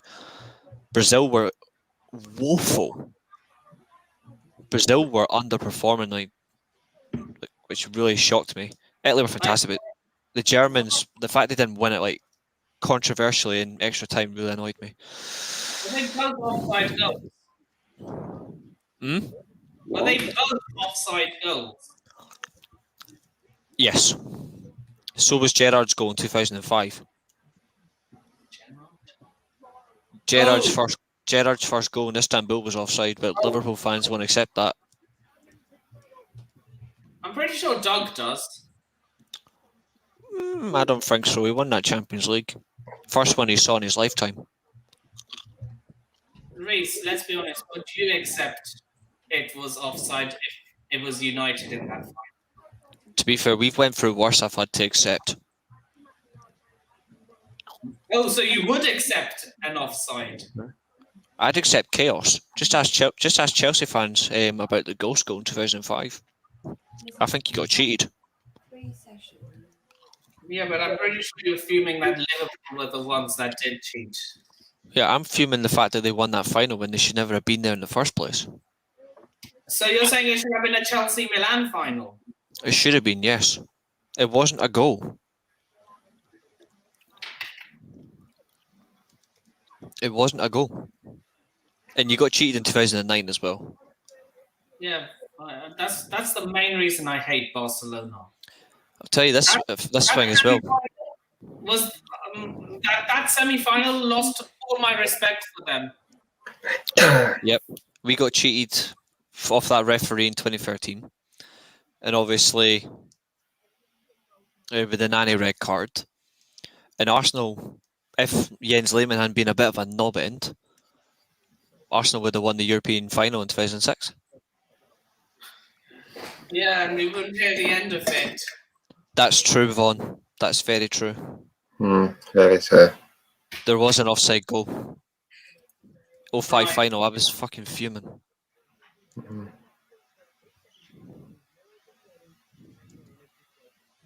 So my parents actually want me to go to bed now. To be fair, I'm wrapping up with a Sanchez hat trick just to remind Luca. So Renato Sanchez hat trick. Luca, you still there? it definitely wasn't a penalty, 100%. It was any way to get the trophy back to England, and because it was Liverpool, we're like, yeah, we'll give him it.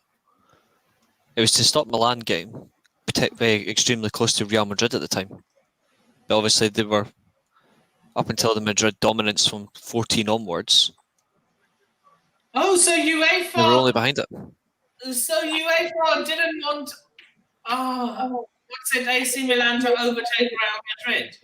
Well, if you think about it, up until that point, if Milan had won it in 2005, plus the one they won in 2007, they would only have been one behind. Before what happened with their downfall, they would have been one behind Real Madrid. I think it would have been one behind Real Madrid. They would have been, yeah, because they would have been on 8. Yeah, it would have been. But that's just how it was. But mind, it doesn't really matter. Like, what's done is done. They will win another European Cup one day. Yep, they should have won in '93. UEFA are corrupt. Yeah, fun UEFA. Marseille and UEFA corruption. Yeah, fun UEFA. They're a bunch of wallads. The only final I've in terms of Milan finals I've ever watched back, the Milan actually deserved to lose, was 1995 when they lost to Ajax. That's the only Champions League final I've ever seen that they actually deserved to lose, because they did nothing to stop Ajax that game. Right. I've been streaming for well over 3 hours now, and my parents want me to go to sleep. So yeah, any last words before we wrap up?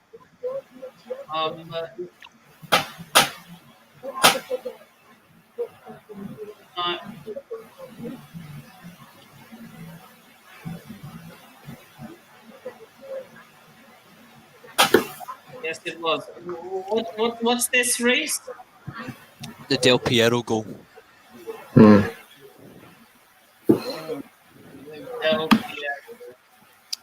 Del Piero's one of the best forwards I've ever seen. Prime Del Piero or Prime Baggio? It's Prime Del Piero. I love Baggio. The fact that you've asked me that question is horrific. But in terms of what Del Piero did for Juventus, even when they got demoted after the Calciopoli scandal, says it all why he is like a better player. Like, he could have left and all that. Like, it's what he did. His record is phenomenal. And he walked in and replaced Baggio. Like, he literally just walked in and went, I'm the new man. There's no coincidence that they got to 3 Champions League finals in a row with Del Piero. 96, 97, 98. They won the first one against Ajax, defending champions. Then they lost to Dortmund in the final in 97. And then they lost to Real Madrid in 98. They would have made a 4th if we hadn't beat them. We as in United or Man we United. Man United in our treble season. They would have won a treble that year, Juventus. No, they wouldn't, sorry, because Milan won the league. It would have been just one trophy. Buffon never left either. Neither did there's one other player. Might have been Chiellini or Barshagli. I can't remember.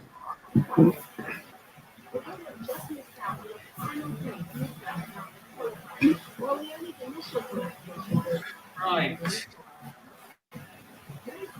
Still one more league titles than you, Pink Mist. Who is Pink Mist? What team does Don't- he? 2015, they got absolutely battered, John. Their 2003 final was my favourite.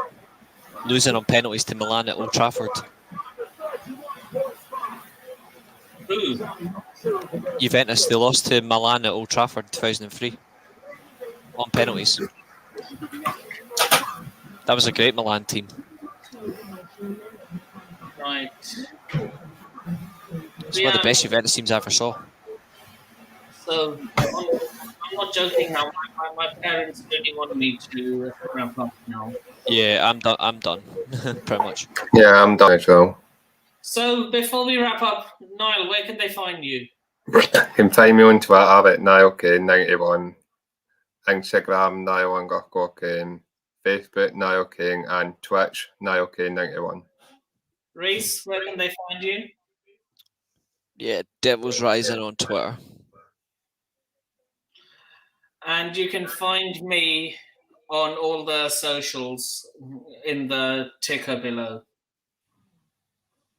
And we're just gonna end with this comment. Yeah, I'm so triggered. Like, let me just go back and compose myself. So yeah, we are currently on 16 likes, which is great. And yeah, with that being said, this has been episode 5 of the Football for Thought podcast. And I will see you all in the next video. Laters.